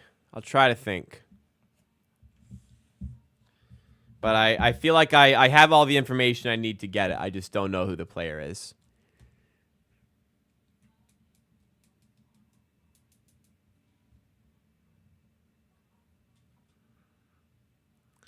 Anyways, back in the game. Missed a minute there. 53-41 for the Pacers as Turner turns around for 2. It doesn't go. Rebound quickly. We'll see what adjustments the Raptors have made to start this. And it's RJ going right to the rack. He's fouled by Siakam.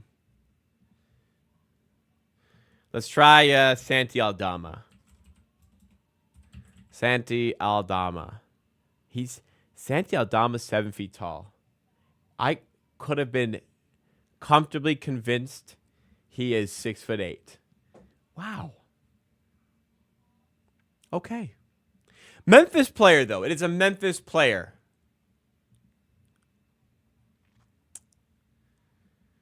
Memphis player. Okay, well, this obviously narrows it down a lot, but I still do not know. Yeah.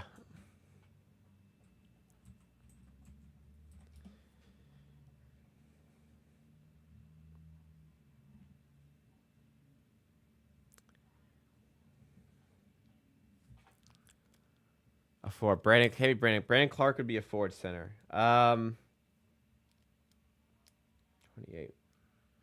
I'm going to try Luke Kennard next break. Pirtle flips it up, doesn't go. I'm going to try Luke Kennard. I think they have enough guards where he wouldn't play guard and they wouldn't list him as a guard. I'm going to try Luke Kennard next. I think he wore number 5 previously, so I think 15 might make sense. Let's try. We have a break here. Show me Luke Kennard. Damn. And he's 28. He's only a guard. Okay. Well, he's only 6'5" as well. Damn. I don't got it. I do not have this. He's 6'5". Yeah. I got it. You're right. Is it Brandon Clark? I'll go down with Brandon Clark. That'll be my last guess. I will go down with Brandon Clark. Down by 8 as Raptors get a couple buckets there. Well, a couple of trips to the line, rather. Siakam defended by Pirtle. Fun little matchup here. Siakam steps back for the long 2. Front rim and in the hands of Grady Dick. Here come the Raptors. Abaji looking to help keep the run going, and Grady Dick turns it over. Halburn in the corner to Neesmith for 3, and it's a big swing, and it's a 11-point game.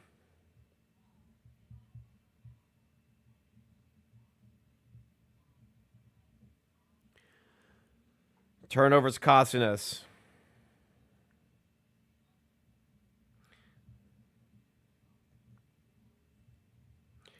I can see Brandon Clark wearing number... I can picture Brandon Clark wearing number 15. Show me Brandon Clark. All right.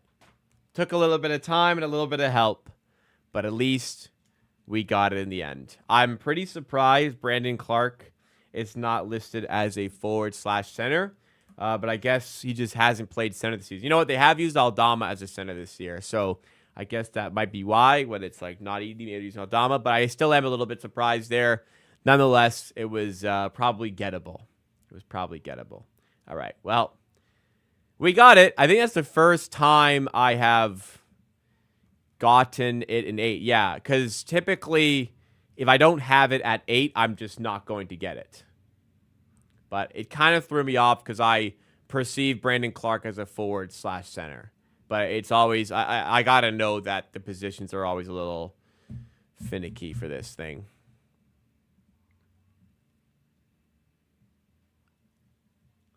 Well, we can focus back on the game now. Clark is 6'8". Clark is not 6'6".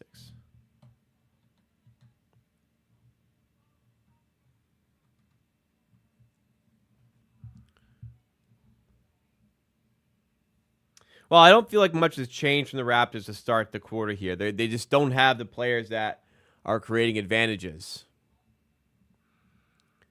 The Raptors are a pretty solved team, it would seem right now. What's OKC doing? OKC, they're down by 6 in the second. I think they'll be okay. I think they will be okay in the end. Yeah. Keeping it close, which helps if you have any overs in that game.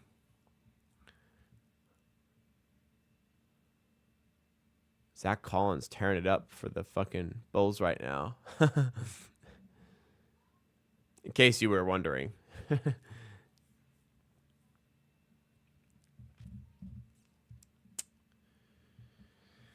Okay. Dialing back in. Back from the commercial as the Raptors took a timeout. It was a Grady turnover that turned into a Neesmith 3.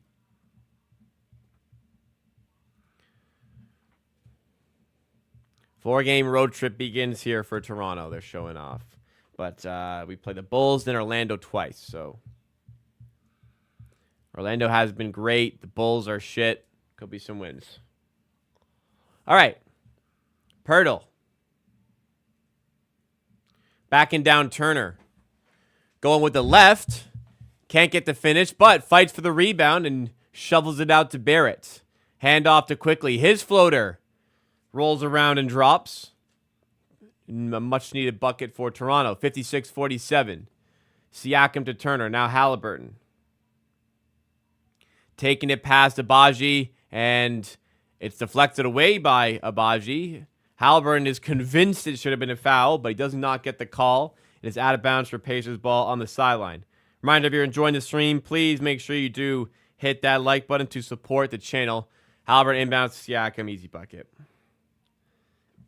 Defense getting sloppier.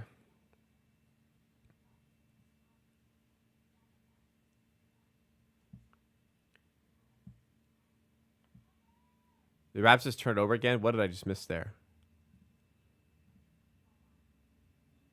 Sorry, what did I miss there? I looked down, all of a sudden. Oh, Grady Dick, goaltend. Okay, Grady Dick scored. I missed it, my bad. 58-49 Pacers. We scored off our own inbound on our rim. Always bad when the other team lets that happen. And the Pacers turn it over as Turner hits the floor.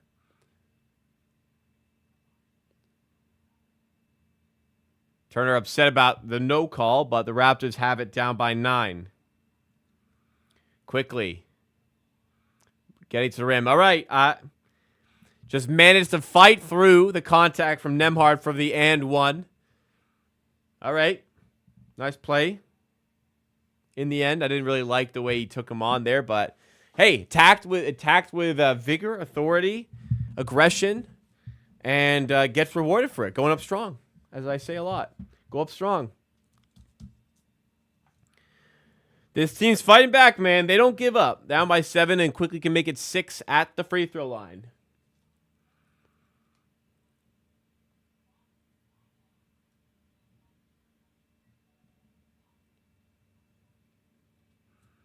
Quickly, free throw is no good.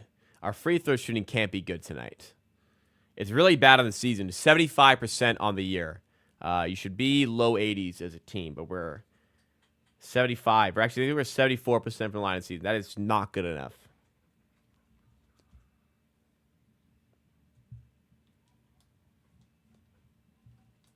There was a time where the Clippers thought man was untouchable. Believe it or not. Halliburton earns a spot at the line here. 8:07 to go in the second. Yesterday's game was fun. I thought that actually an enjoyable game. I'm not really. I'm enjoying you and I'm enjoying the stream. I'm not enjoying the game very much for some reason. Just maybe makes them tired, but the game just feels so lethargic itself. 60-51 Pacers. Barrett to Quickly. Hands it back off. Now back to Quickly. Nice cut by Grady at the rim. And got a good look, but doesn't finish. Man, oh, man.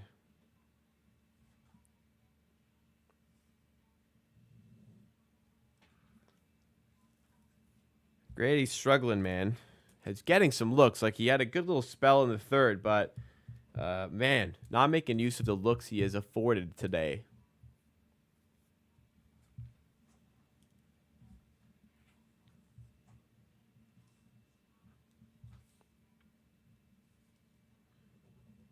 Siakam at the line here.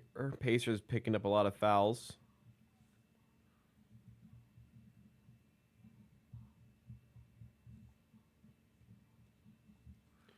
Gonna be in the bonus soon, surely.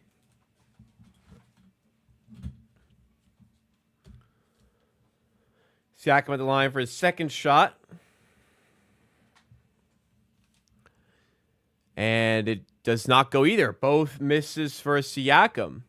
7:43 in the third now. Barrett. Siakam, by the way, all-star this season. Third time in his career. He put on a great year for the Pacers. Not showing it at the line there. Abaji slips and turns it over.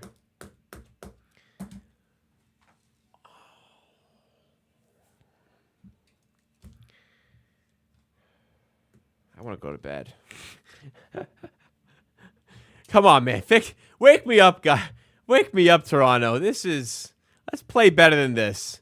Halburn, what a pass in the corner to Shepard, who can't finish the three. 60-51. Grady Dick. Defended by Neesmith. You don't want that smoke, I promise. Pirtle. He traveled. They didn't call it. It looked like he traveled. Kicks it out to Barrett. Met by Shepard. 6 on the shot clock. Barrett can have to do it himself. Goes through traffic. Can't finish over the defender. It's just bad shot after bad shot after bad shot. It's all ISO. All bad shots. All ISO. 3 there by Turner.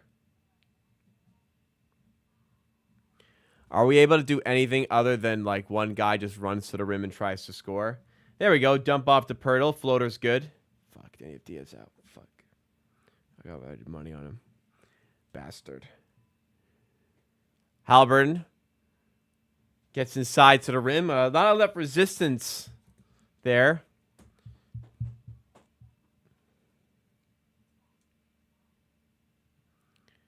Quickly, now met by Shepard. Raptors need to get something going on offense. Quickly, again, just running to the rim. Nowhere to go. They collapse. Grady Dick now having to come up with something. Goes to Barrett. Open look for 3. Got a good look in the end. And a big-time shot by Barrett. Knocks down the 3. I believe that's Toronto's 5th made 3 of the night, which is not a lot, but it equals the amount of 3s they made last night. Neesmith inside. Again, an easy bucket.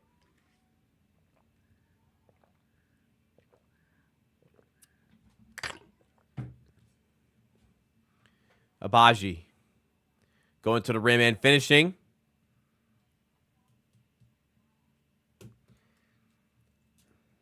This is not a visually pleasing night by the Raptors.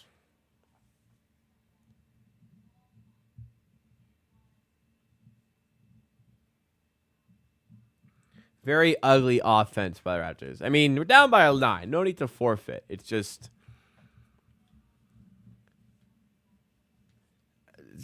not very pleasing. The ball movement's bad.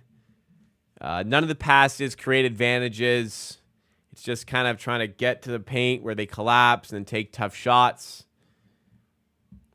Just really working, really laboring for everything.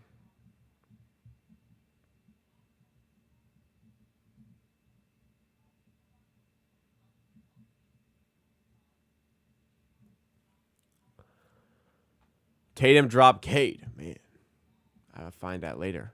How was dinner? Good. I had a nice beef burrito. Ground beef burrito. It was lovely.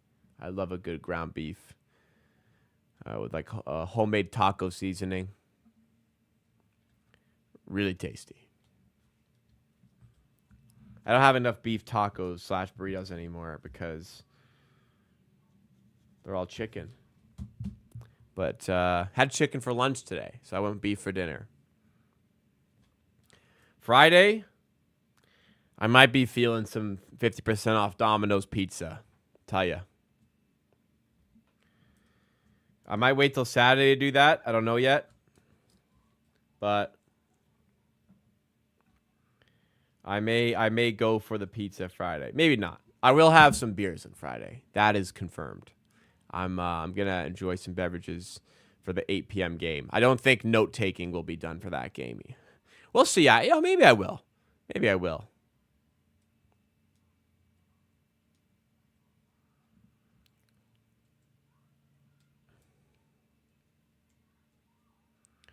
Having an ISO score for the half-court offense like Brandon Ingram is going to be so refreshing. Yes, it absolutely is. Yes. Shaden Sharp dunk. Yeah, I saw the Shaden Sharp dunk. That was pretty crazy. Is James Harden playing tonight, by the way? Because I see he has 0 points. I'm going to assume he's not playing.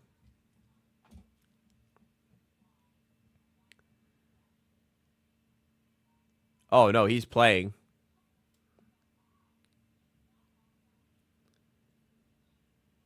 Oh, he's playing. He just has 0 points so far. Good thing. Good day to have James Harden unders.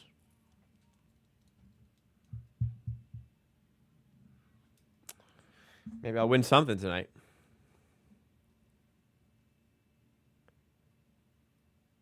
A drink along members only stream. Oh. That's pretty fun idea, Gregory. I would need like something to supplement it though. I can't just like sit here having drinks. I would need to be doing something. Unless I'm just rambling, which I guess is possible.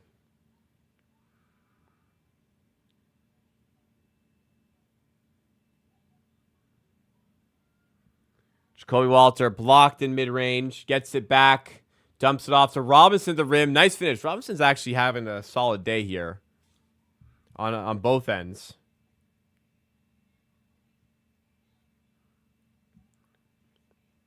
Reaction videos? Like what? Give me an example. I could do easy content, sure, for members. I could do it. Maybe not Friday, but another time. Halliburton to the rim. And he's the main character of this game for sure. Nice play there to get to the rim. 69-62. Members submitted. Okay. I'm with it. I don't think, respectfully, damn it. Thomas Bryant 3, are you kidding me? I don't think there will be enough, respectfully, member submitted videos to supplement. So I need other stuff too. Like, what kind of videos are you thinking? Like just funny videos, like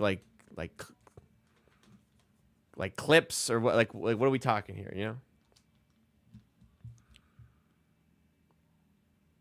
Mathurin with the block there.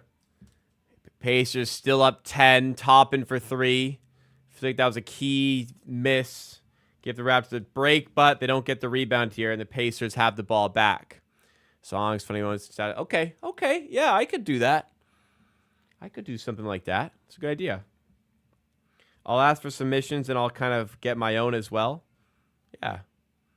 A horror game? I don't know about a horror game. Maybe. I mean, I could. I mean, look, you are the members. This is what you want to see.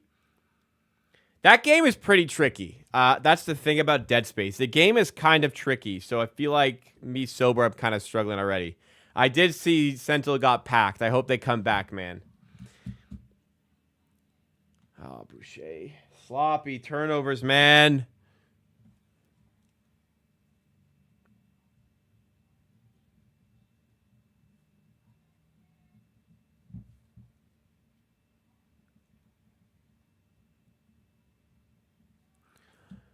Yeah, I think the YouTube videos things was look, that's super easy for me to do, and if you guys want to see that, yeah, I think it'd be a lot of fun. Maybe in the future that I can also combine the beverages with a horror game as the Raptors turn it over again. Halliburton for 3. Call timeout, man. 15-point game. No timeout. 8-0 run, no timeout.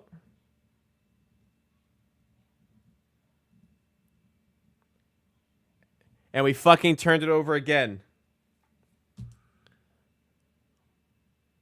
Taste testing. I don't have anything to do taste testing with. Freeze Sentinel until it's backwards.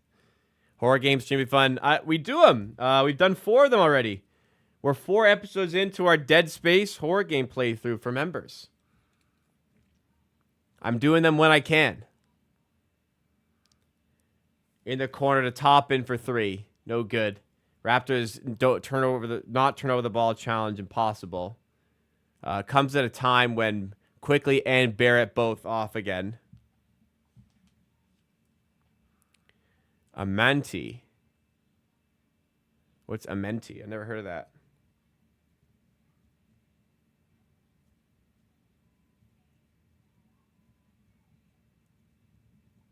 Shot clock violation, so another turnover.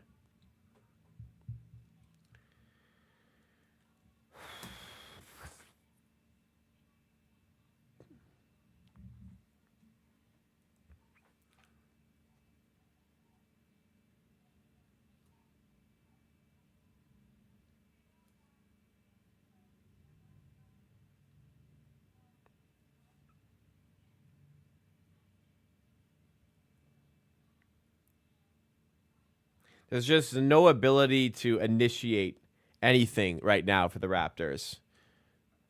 It's a slow-moving plot. I never heard of it. Interesting. I mean, I got to go through Dead Space. I feel like I'm only like 20, 30% into that game. Shed turns it over. Toppin lays it in.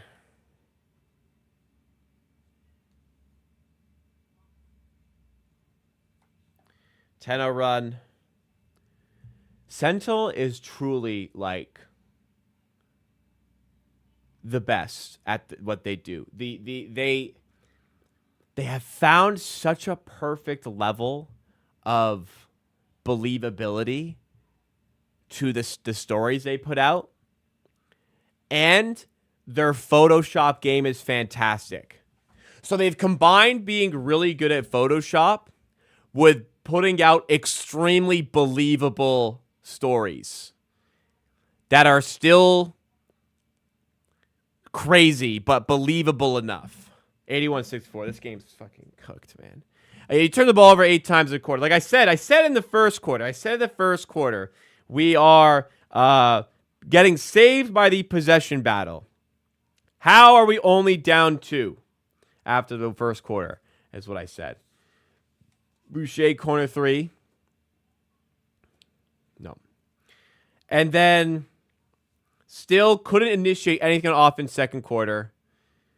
Possession battle started swinging back in their favor a little bit. And now it has really, really swung in their favor. 8 turnovers in that quarter for the Raptors, who have a complete incapability of initiating anything offensively tonight. Now all of a sudden, they have 16 turnovers compared to 14 by the Pacers. Pacers had 9 turnovers in the first quarter. We had 4.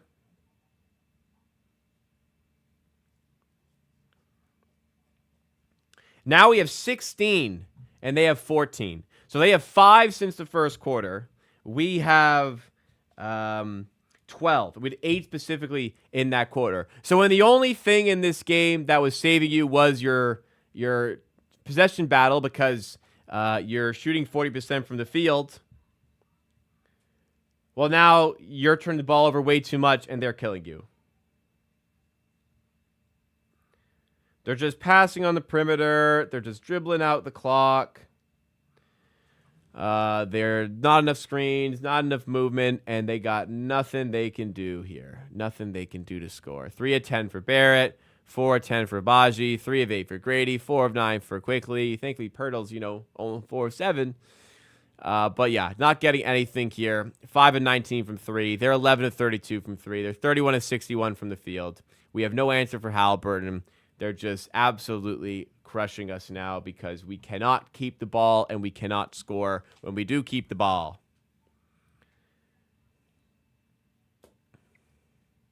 The mystery account that was leaking thing for Woj and Shams. I do remember that.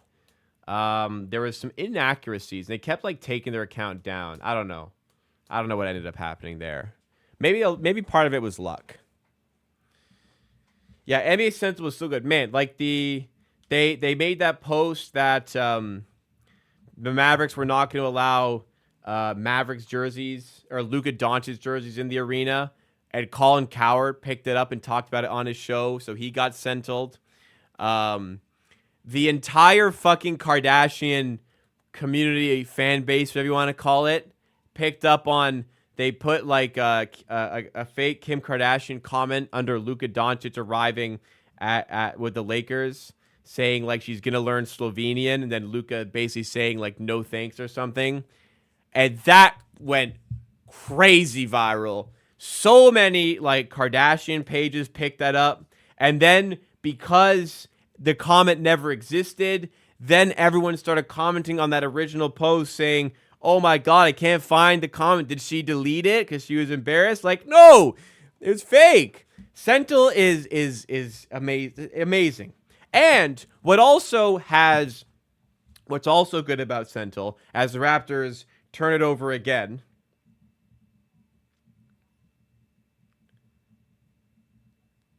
what also is actually good about Sentil is that it really is teaching everyone to not trust information they read on the internet until they can prove it's from a credible source. If I ever see something crazy now in anything, not just sports news, I look at the source and make sure it's credible before taking it as information. They've done some good for the community as well. IQ to the rim. Finally, Raptors score a fucking point. Yeah, their last one was finessed by Rob Pelinka, and they said like ESPN put this graphic out. I think they went a bit too far with that one, but yeah, I think Twitter should have this system where like they should have like some sort of icon next to an account's name if that's like the real version of the account. So like parody accounts should just like be normal, but if it's like let's say it's like a celebrity should have some sort of icon next to their name so that when they post something, for sure it's them. It's like credible or something. Maybe they call it like credible or something, but it's credible for sure. Whereas like a parody account doesn't have that icon. So you just have to look immediately. And if it has the icon, it's credible information. I wonder if one day they'll have something like that, just like a simple little icon next to the name to prove it's the real source, real person. Walter, Raptors finally get a turnover themselves. Barrett for three, off the rim, in and out, and a loose ball foul called against the Pacers though. So Raptors down 14, and we're only down 14 here, as bad as it's been.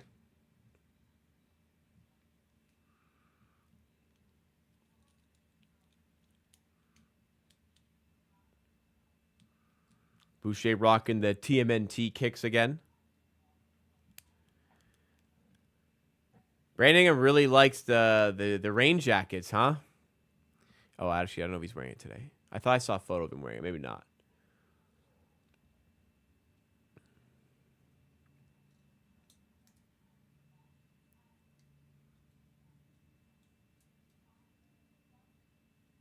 Wow, Brooklyn's up 15 on OKC at half. This is pretty crazy. Damn, dude.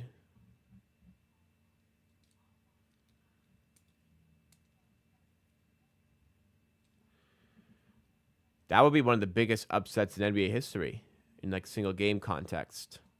All right, I still have the 12.5 spread for the Raptors, so I would like them to stay in this game.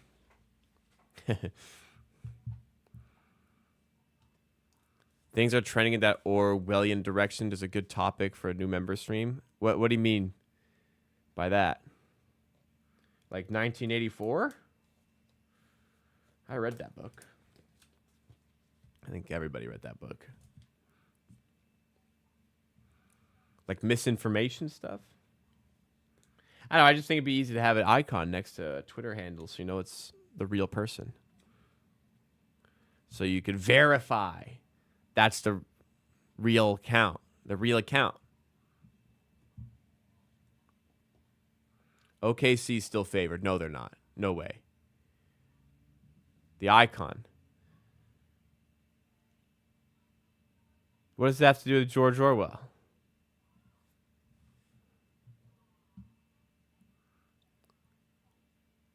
Oh my God. OKC are favored.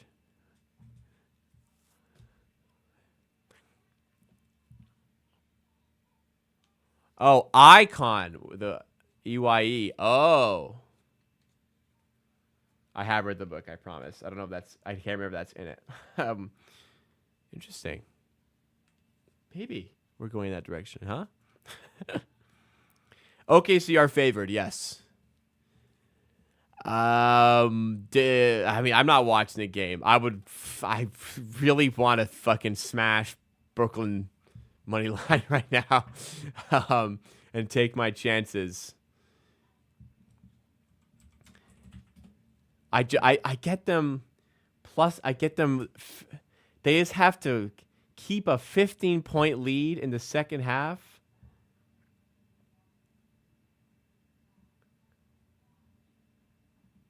Are we really not gonna do that?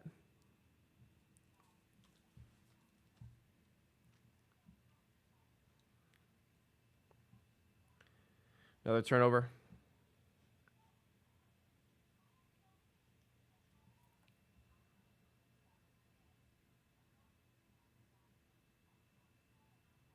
No, it's shifting. Brooklyn are actually no, they're not. It's basically pick them now. Not quite. Brooklyn's not quite favored. Let's pick them now.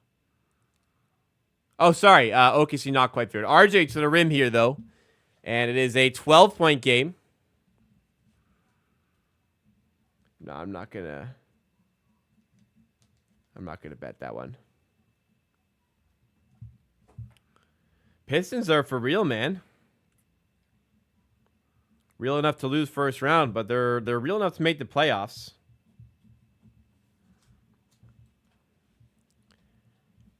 Are we running zone? I'll double check next possession, but we haven't. I can't recall a time we've run zone this season, so I don't think so. I really can't recall a time we run zone. Barrett's at the line here for the Raptors. Team is still engaged. Bad run in the second quarter, by the way. I think largely down to RJ and IQ are both off for that pocket where they could not score. Barrett got the free throw to go there. So 83-72 as Nesmith connects in mid-range. 13-point game. I did not check the defense that possession either. I'm all over the place here. 85-72. Come on. Let's go on a mini run. Quickly. Pass to Mobo screen. Turner does well to take away the pocket pass. Mobo in the dunker spot. Stumped again. Now Barrett has to get something off. Tough mid-range jumper. Man, tough bucket, RJ Barrett.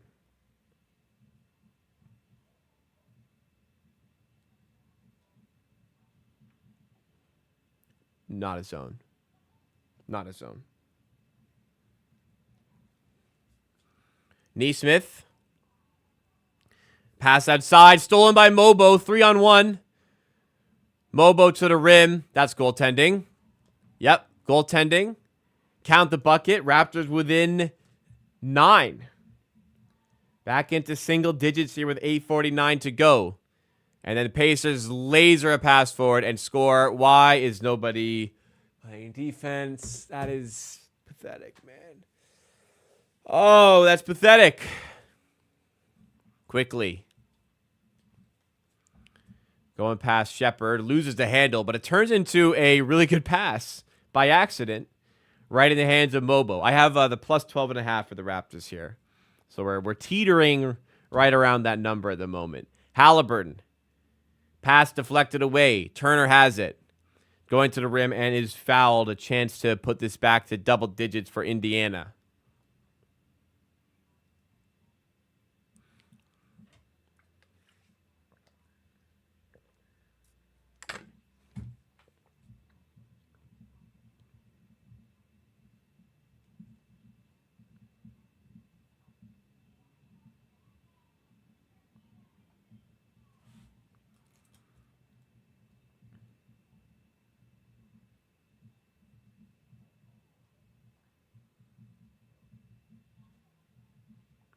Basically, if it's not Quickly or Barrett, nobody else can physically handle the ball without turning it over. So I don't know why they're both off for like a period in that third quarter. Turner missed the first free throw, gets the second, so it's a 10-point game. 8:12 to go. Quickly on. It looks like Barrett came off. Quickly goes right to the rim and finishes. So Quickly making a big play there. Yeah, it's literally only Quickly and Barrett doing anything as the Pacers once again launch at other side, and Pascal is fouled, and he will head to the line for Indiana.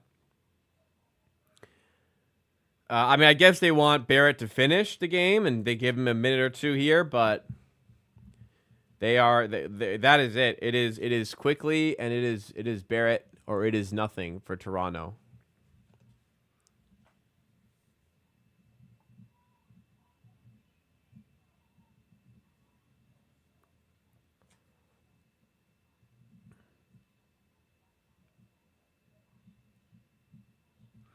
The Raptors were down by 17 start of this quarter, so doing well to kind of fight back a little bit.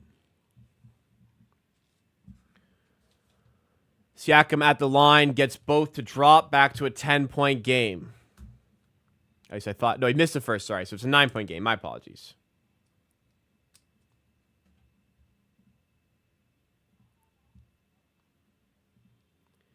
Mobo, top of the key.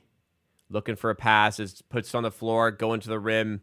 Got to score that, man. I just got to have scored that. He's got to be more controlled of himself in those areas to finish. No soft touch there from Mobo. Nesmith attacking Abaji, kick out to Turner, top of the key. Long three, wow. Got it to drop. And it's 92-80.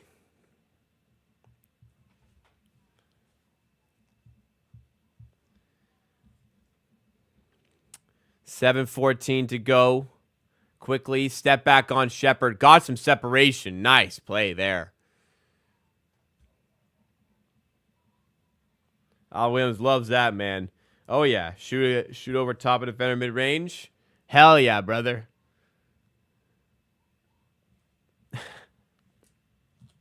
Nesmith going to the rim and is fouled. A lot of fouls, man.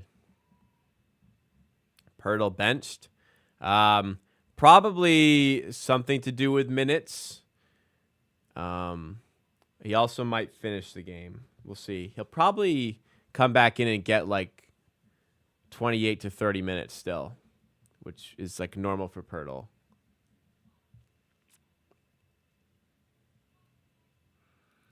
Quickly to Mobo at the rim again, and a turnover. Charge is called against him. Mobo, a couple not so great plays there. Who is better prospect, Mobo or Walter? I like both. I am a big fan of Walter, though. I like both. It's a tough question. I would probably take Walter, but again, both are good.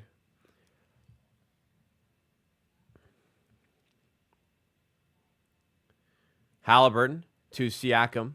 Back to Halliburton, who's been playing really well tonight. Pass it off to Nesmith, and the Pacers starting to heat up a little bit. And Toronto take a timeout.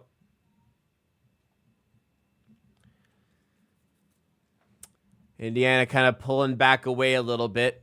Taking a look at the overall stats on the game now. So doing a bit better keeping the ball here. But still, 18 turnovers is a lot. Like, you force 17, you kind of let yourself down, having given up 18 yourself. Winning the rebound battle with the offensive rebounds. 9 offensive rebounds to their 3. But just too many misses. Too many misses for the Raptors when they've had good opportunities to score. And 6 threes are not going to cut it when the other team's hitting 13.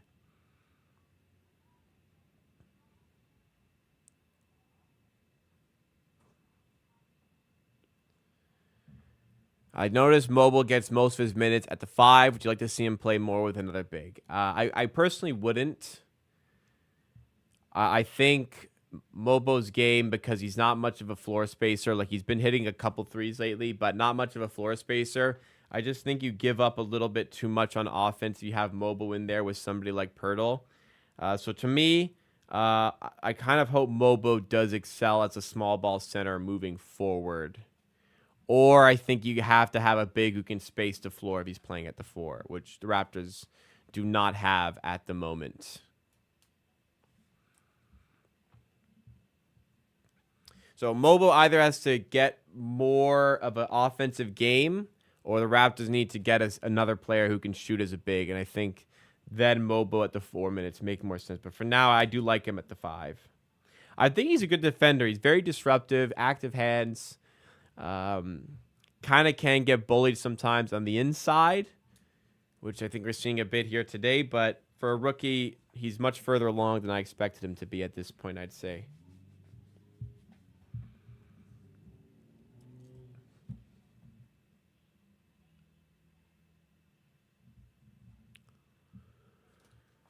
Let's get back in this, man.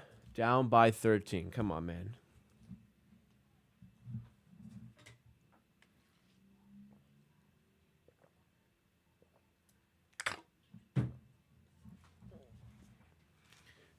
All right, dial in. Not long left here.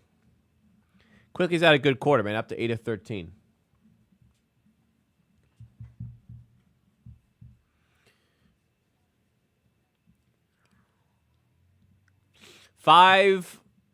No, 6 minutes to go or so here. 6:19 to go here. 95-82. Let's get some stops. IQ has no turnovers. Is that for real?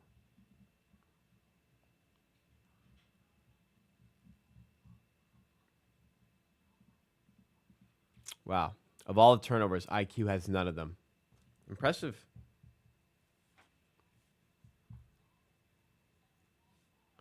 Grady to the rim. Nice take.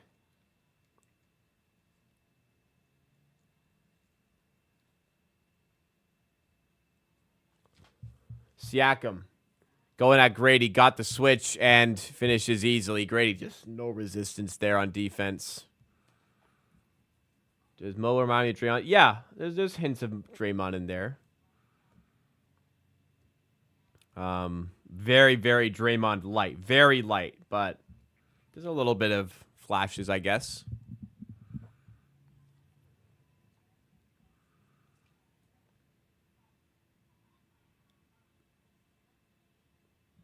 Shed inbounds to Mobo. So it's Mobo, Grady, Boucher, Abaji, and Shed. 5:34 to go. So no offensive weapons on the floor. And we turn it over.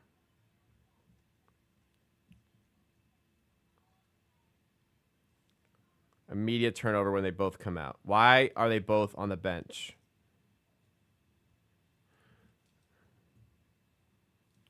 $97. Like, nobody can handle the ball in this lineup.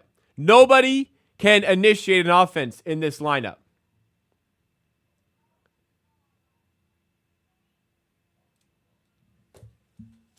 That looks pretty clean, that block.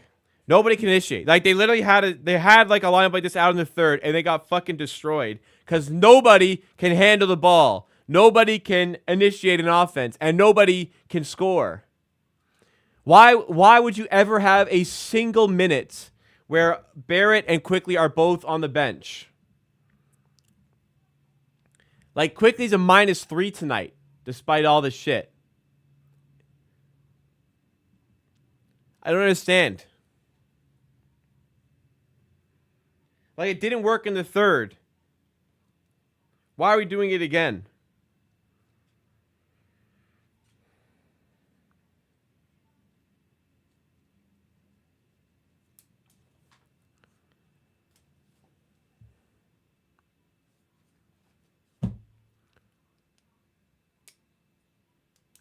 They'll go on. We'll see. I mean, timeout here.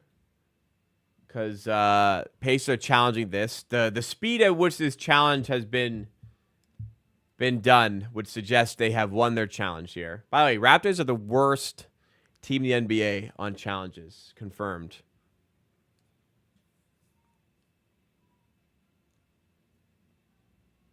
Wow, it is goaltending. So it's 2 points for the Raptors. Raptors have the lowest challenge success rate in the NBA, by the way. I talked about it on Amateur Sports 2 today, if you want to go to that channel after this game.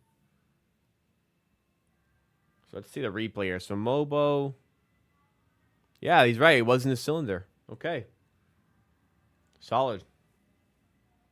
Please tell me one of RJ or IQ are in this fucking basketball game. Yes, IQ and Barrett both back in. Okay. So it's only like 2 possessions. Why do it at all is the question I have. Halliburton for 3. Man, oh man. Halliburton been doing everything.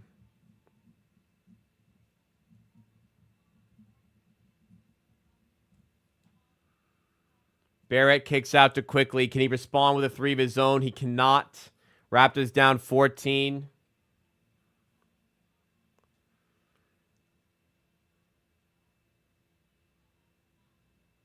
Halliburton again kicks out to Turner, starting to miss some rotations and switches, and Turner makes him pay with a 3.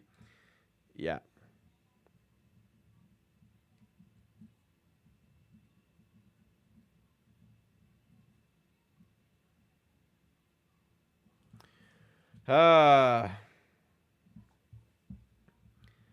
Missing rotations, miscommunication on screens.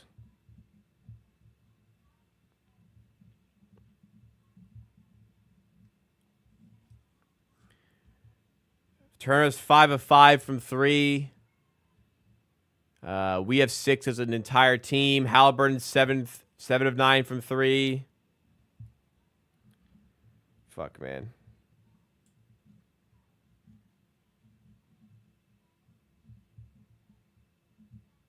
Halliburton has more 3s than our entire team. Nah, we're cooked.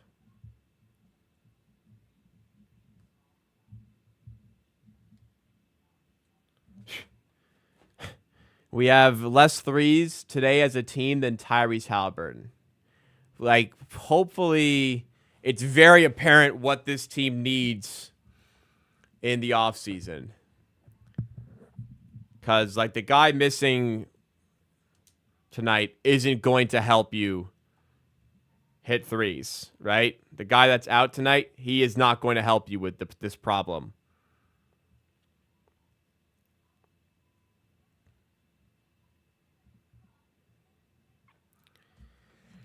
Well, I mean, Cooper Flag would be nice.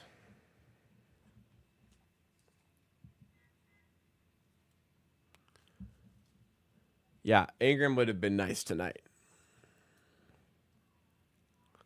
But we'll have to wait till next season. Mobo. Raptors trying to claw into it a little bit at least. Down 17. Mobo to the rim. Better touch there. I did say it. But Barnes doesn't help you hit 3s. So even if he's in, they still aren't fucking hitting shots. I mean, they hit 5 yesterday, and he played. He missed a lot himself. Halliburton blocked at the rim. The Raptors make them pay. 15-point game, quickly. To the rim, misses, and Mobo misses the tip-in. Full court pass to Halliburton.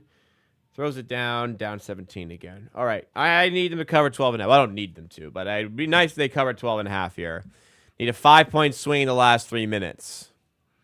I'd like to see Ingram play like a few games here and there this season. Get his feet a little wet. RJ going through contact, missing at the rim. Pacers going to win by 20, I think. Siakam sliding past quickly. Easy 2. Yeah, spread is cooked at this point. Why is Pirtle not played at all in the 4th? That's strange. I guess minutes restriction or something.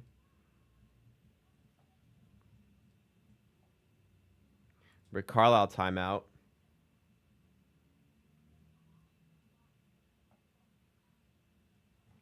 Really ugly 4th quarter. Really ugly 4th quarter. I think this is done.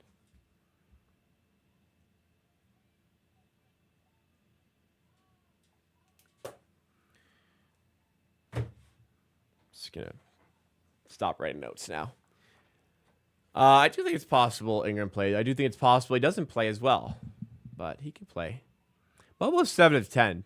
He's had a better night than I'm giving him credit for. Quickly's having a good night as well. He's minus 11 now, but it was better before, I guess. Hey, Podcast P's got 20 points tonight, guys. Maybe shutting down the podcast did help him out. Oh, yeah, Ingram's not coming back soon. It's just he might come back at some point this season.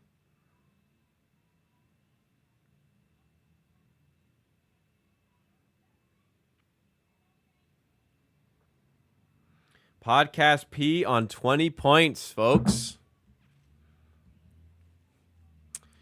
He should have killed the podcast a while ago.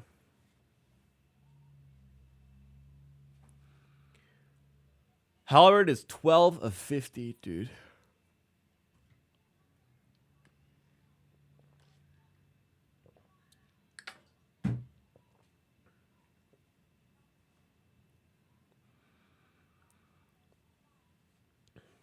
Ben Shepherd, floater, no good. Thomas Bryant, easy rebound. Easy make. Down by 21. Mobile fouled. Think they can go on a 9-point run here to give me my dub? Probably not. Kyle Nichols leading our team in 3-point. I mean, small sample, but that's still pretty unfortunate, isn't it?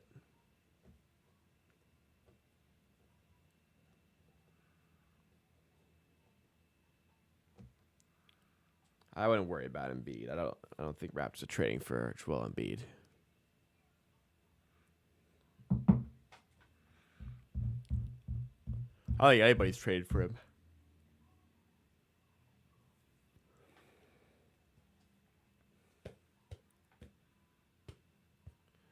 What position do the Raptors to be to have the best odds for the first overall pick? McLovin, I'll give you 3 guesses.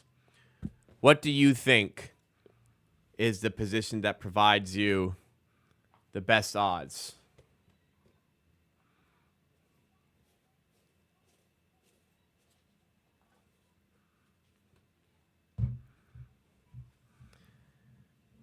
Pacers wouldn't give us Jarris Walker in the Pascal trade just to never play him. Yeah, that's true. We could have used him. If you're last, you have the best odds overall in the draft because the lowest you can go is 5. For specifically the first pick, the bottom 4 teams all have the same odds. Actually, it might be bottom 3.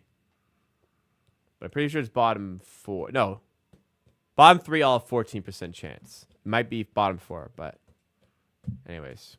Yeah, the worst team has the best chance at the best picks. It'd be funny if like second last got the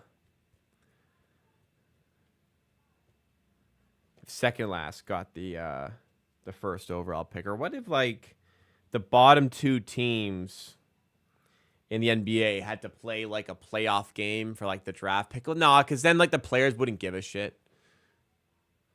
Nah, it wouldn't work. That wouldn't work. 4 is 12%, so it's bottom 3 get 14%. The bottom seed can only go to 5 though, worst case, which has a 48% chance that happens, and it happened twice in a row to the Pistons. Damn, we getting Johnny Furphy minutes. This game is done. 20-point game.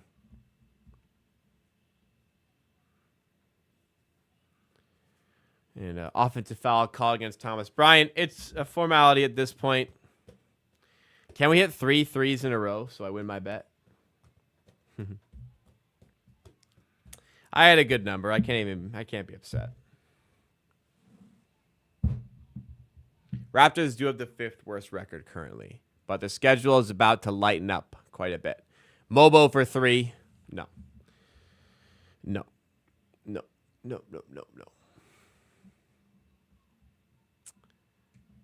I'm excited to sit on the couch. This game sucked big time. Big time sucked. Raptors shot horribly all night long. Pacers dribbling it out. Let's see if the Raptors also dribble it out. Think they will. Not based. Raptors turned it over on the inbound. Then stole it and shot it. That's disrespectful. Then got the rebound. Shot it again.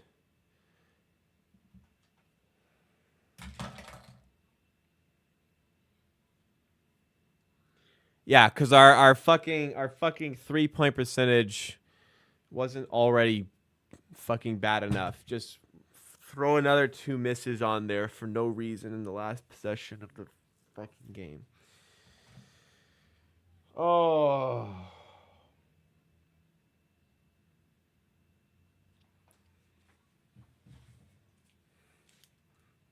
I gotta write that down.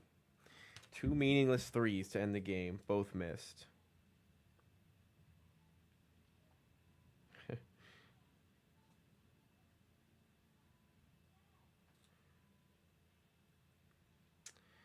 So, yeah. Raptors lose every quarter. And obviously, therefore, do lose the game.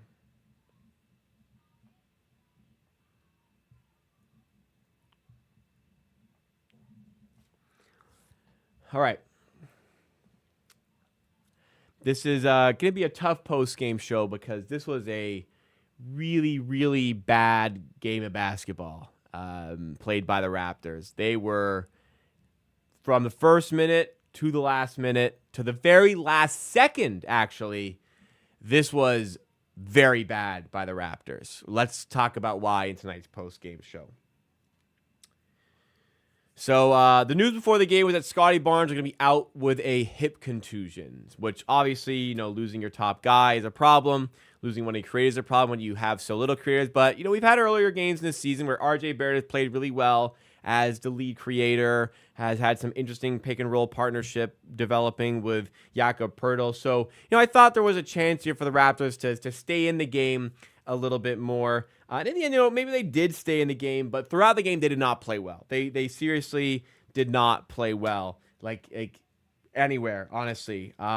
Really, really struggled to get through that one, but maybe some glimpses kept it only 20 because it definitely could have been worse. Remember to hit that like button if you enjoy along the way. Subscribe to the channel for more content just like this. So, first quarter, the Raptors were down. They ended the quarter down 26-24.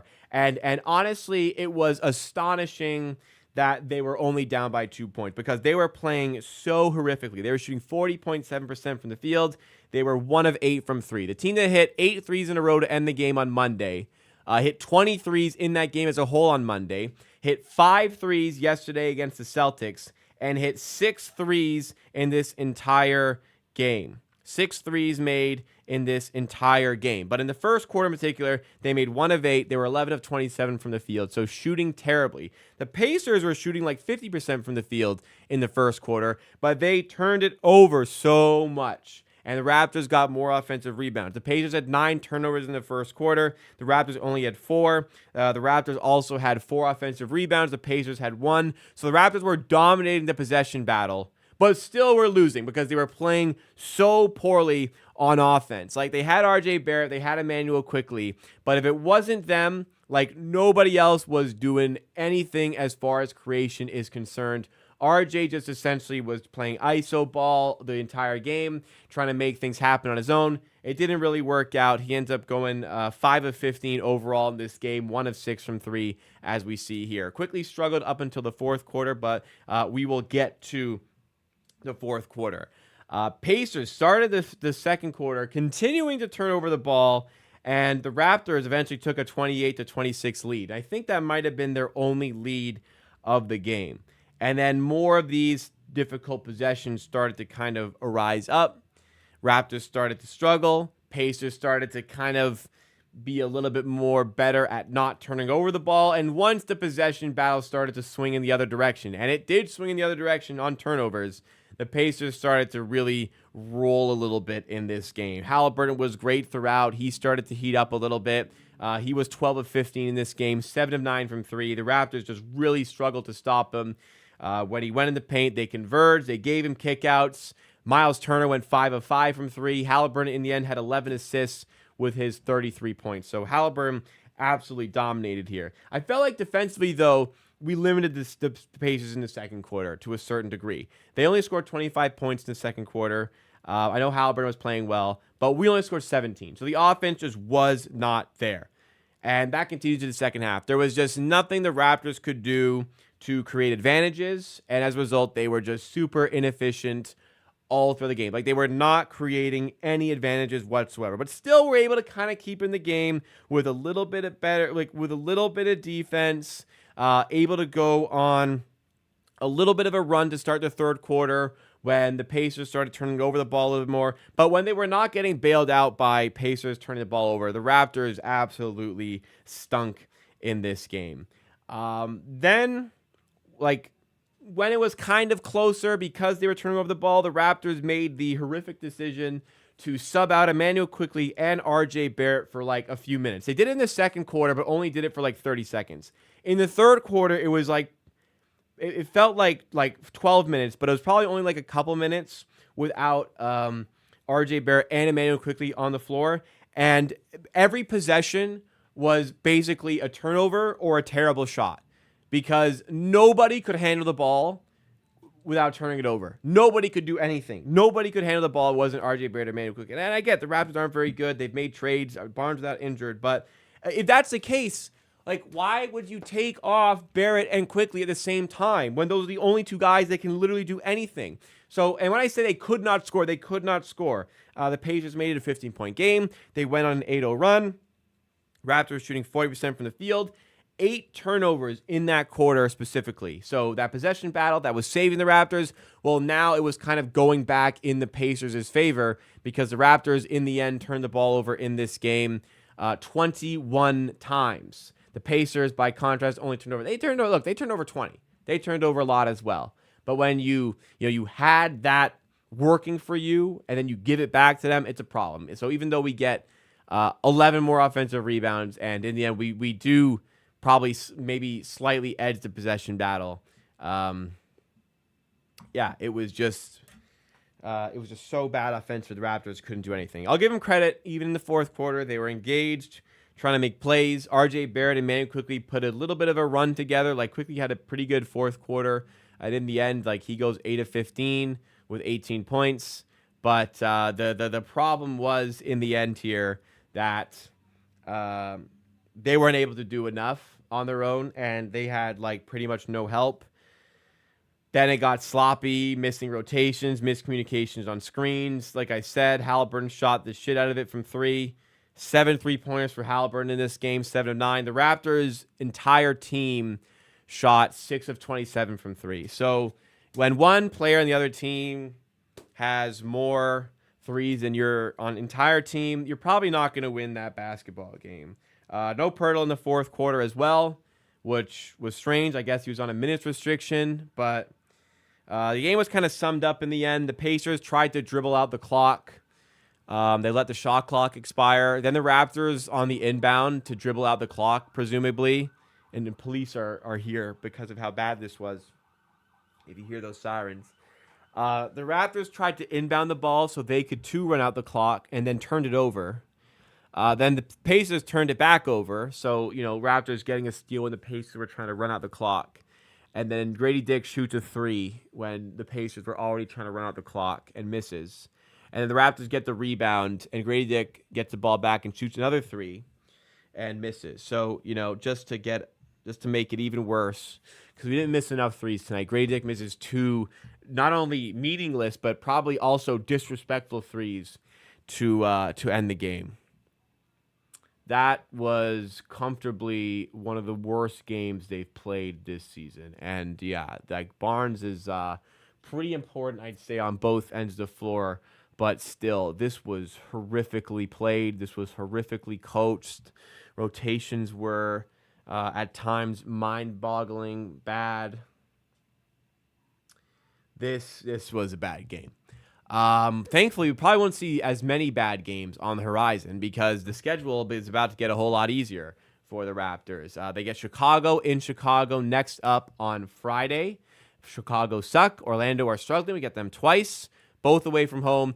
Then it's home for Utah, Washington, and Philly. Then away at Utah and Portland. There are some easy games coming up for the Raptors. So, I get that tanking is the priority for this team, and losses are good.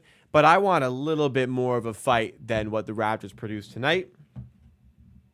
But they play like this, like they're still going to lose a bunch of the games going on right now, even if it is an easier schedule. So, yeah, that was a game I never want to relive. I want to go to bed and throw up because this was terrible. That's it. That's all I got. I told you guys halfway through this game sucked. Man, it got even worse. Yeah. That'll do it for me. Thank you, everybody. Hit that like button if you did enjoy. Subscribe for more content just like this. And video tomorrow if there's not too big of a line at the polling stations. Make sure you guys have a plan to go vote if you live in Ontario. Please exercise your right to vote. I'd really appreciate it, as would a lot of other people. I don't care who you vote for. I mean, I prefer you voted for the people I want to win, but if you don't, that's fine too. Vote for who you want to vote for. Just please go exercise your right to vote. And I will see you guys again, whether it is in the video tomorrow, but I will be back on Friday with some beverages for that stream against the Bulls. That's going to be a good one you do not want to miss.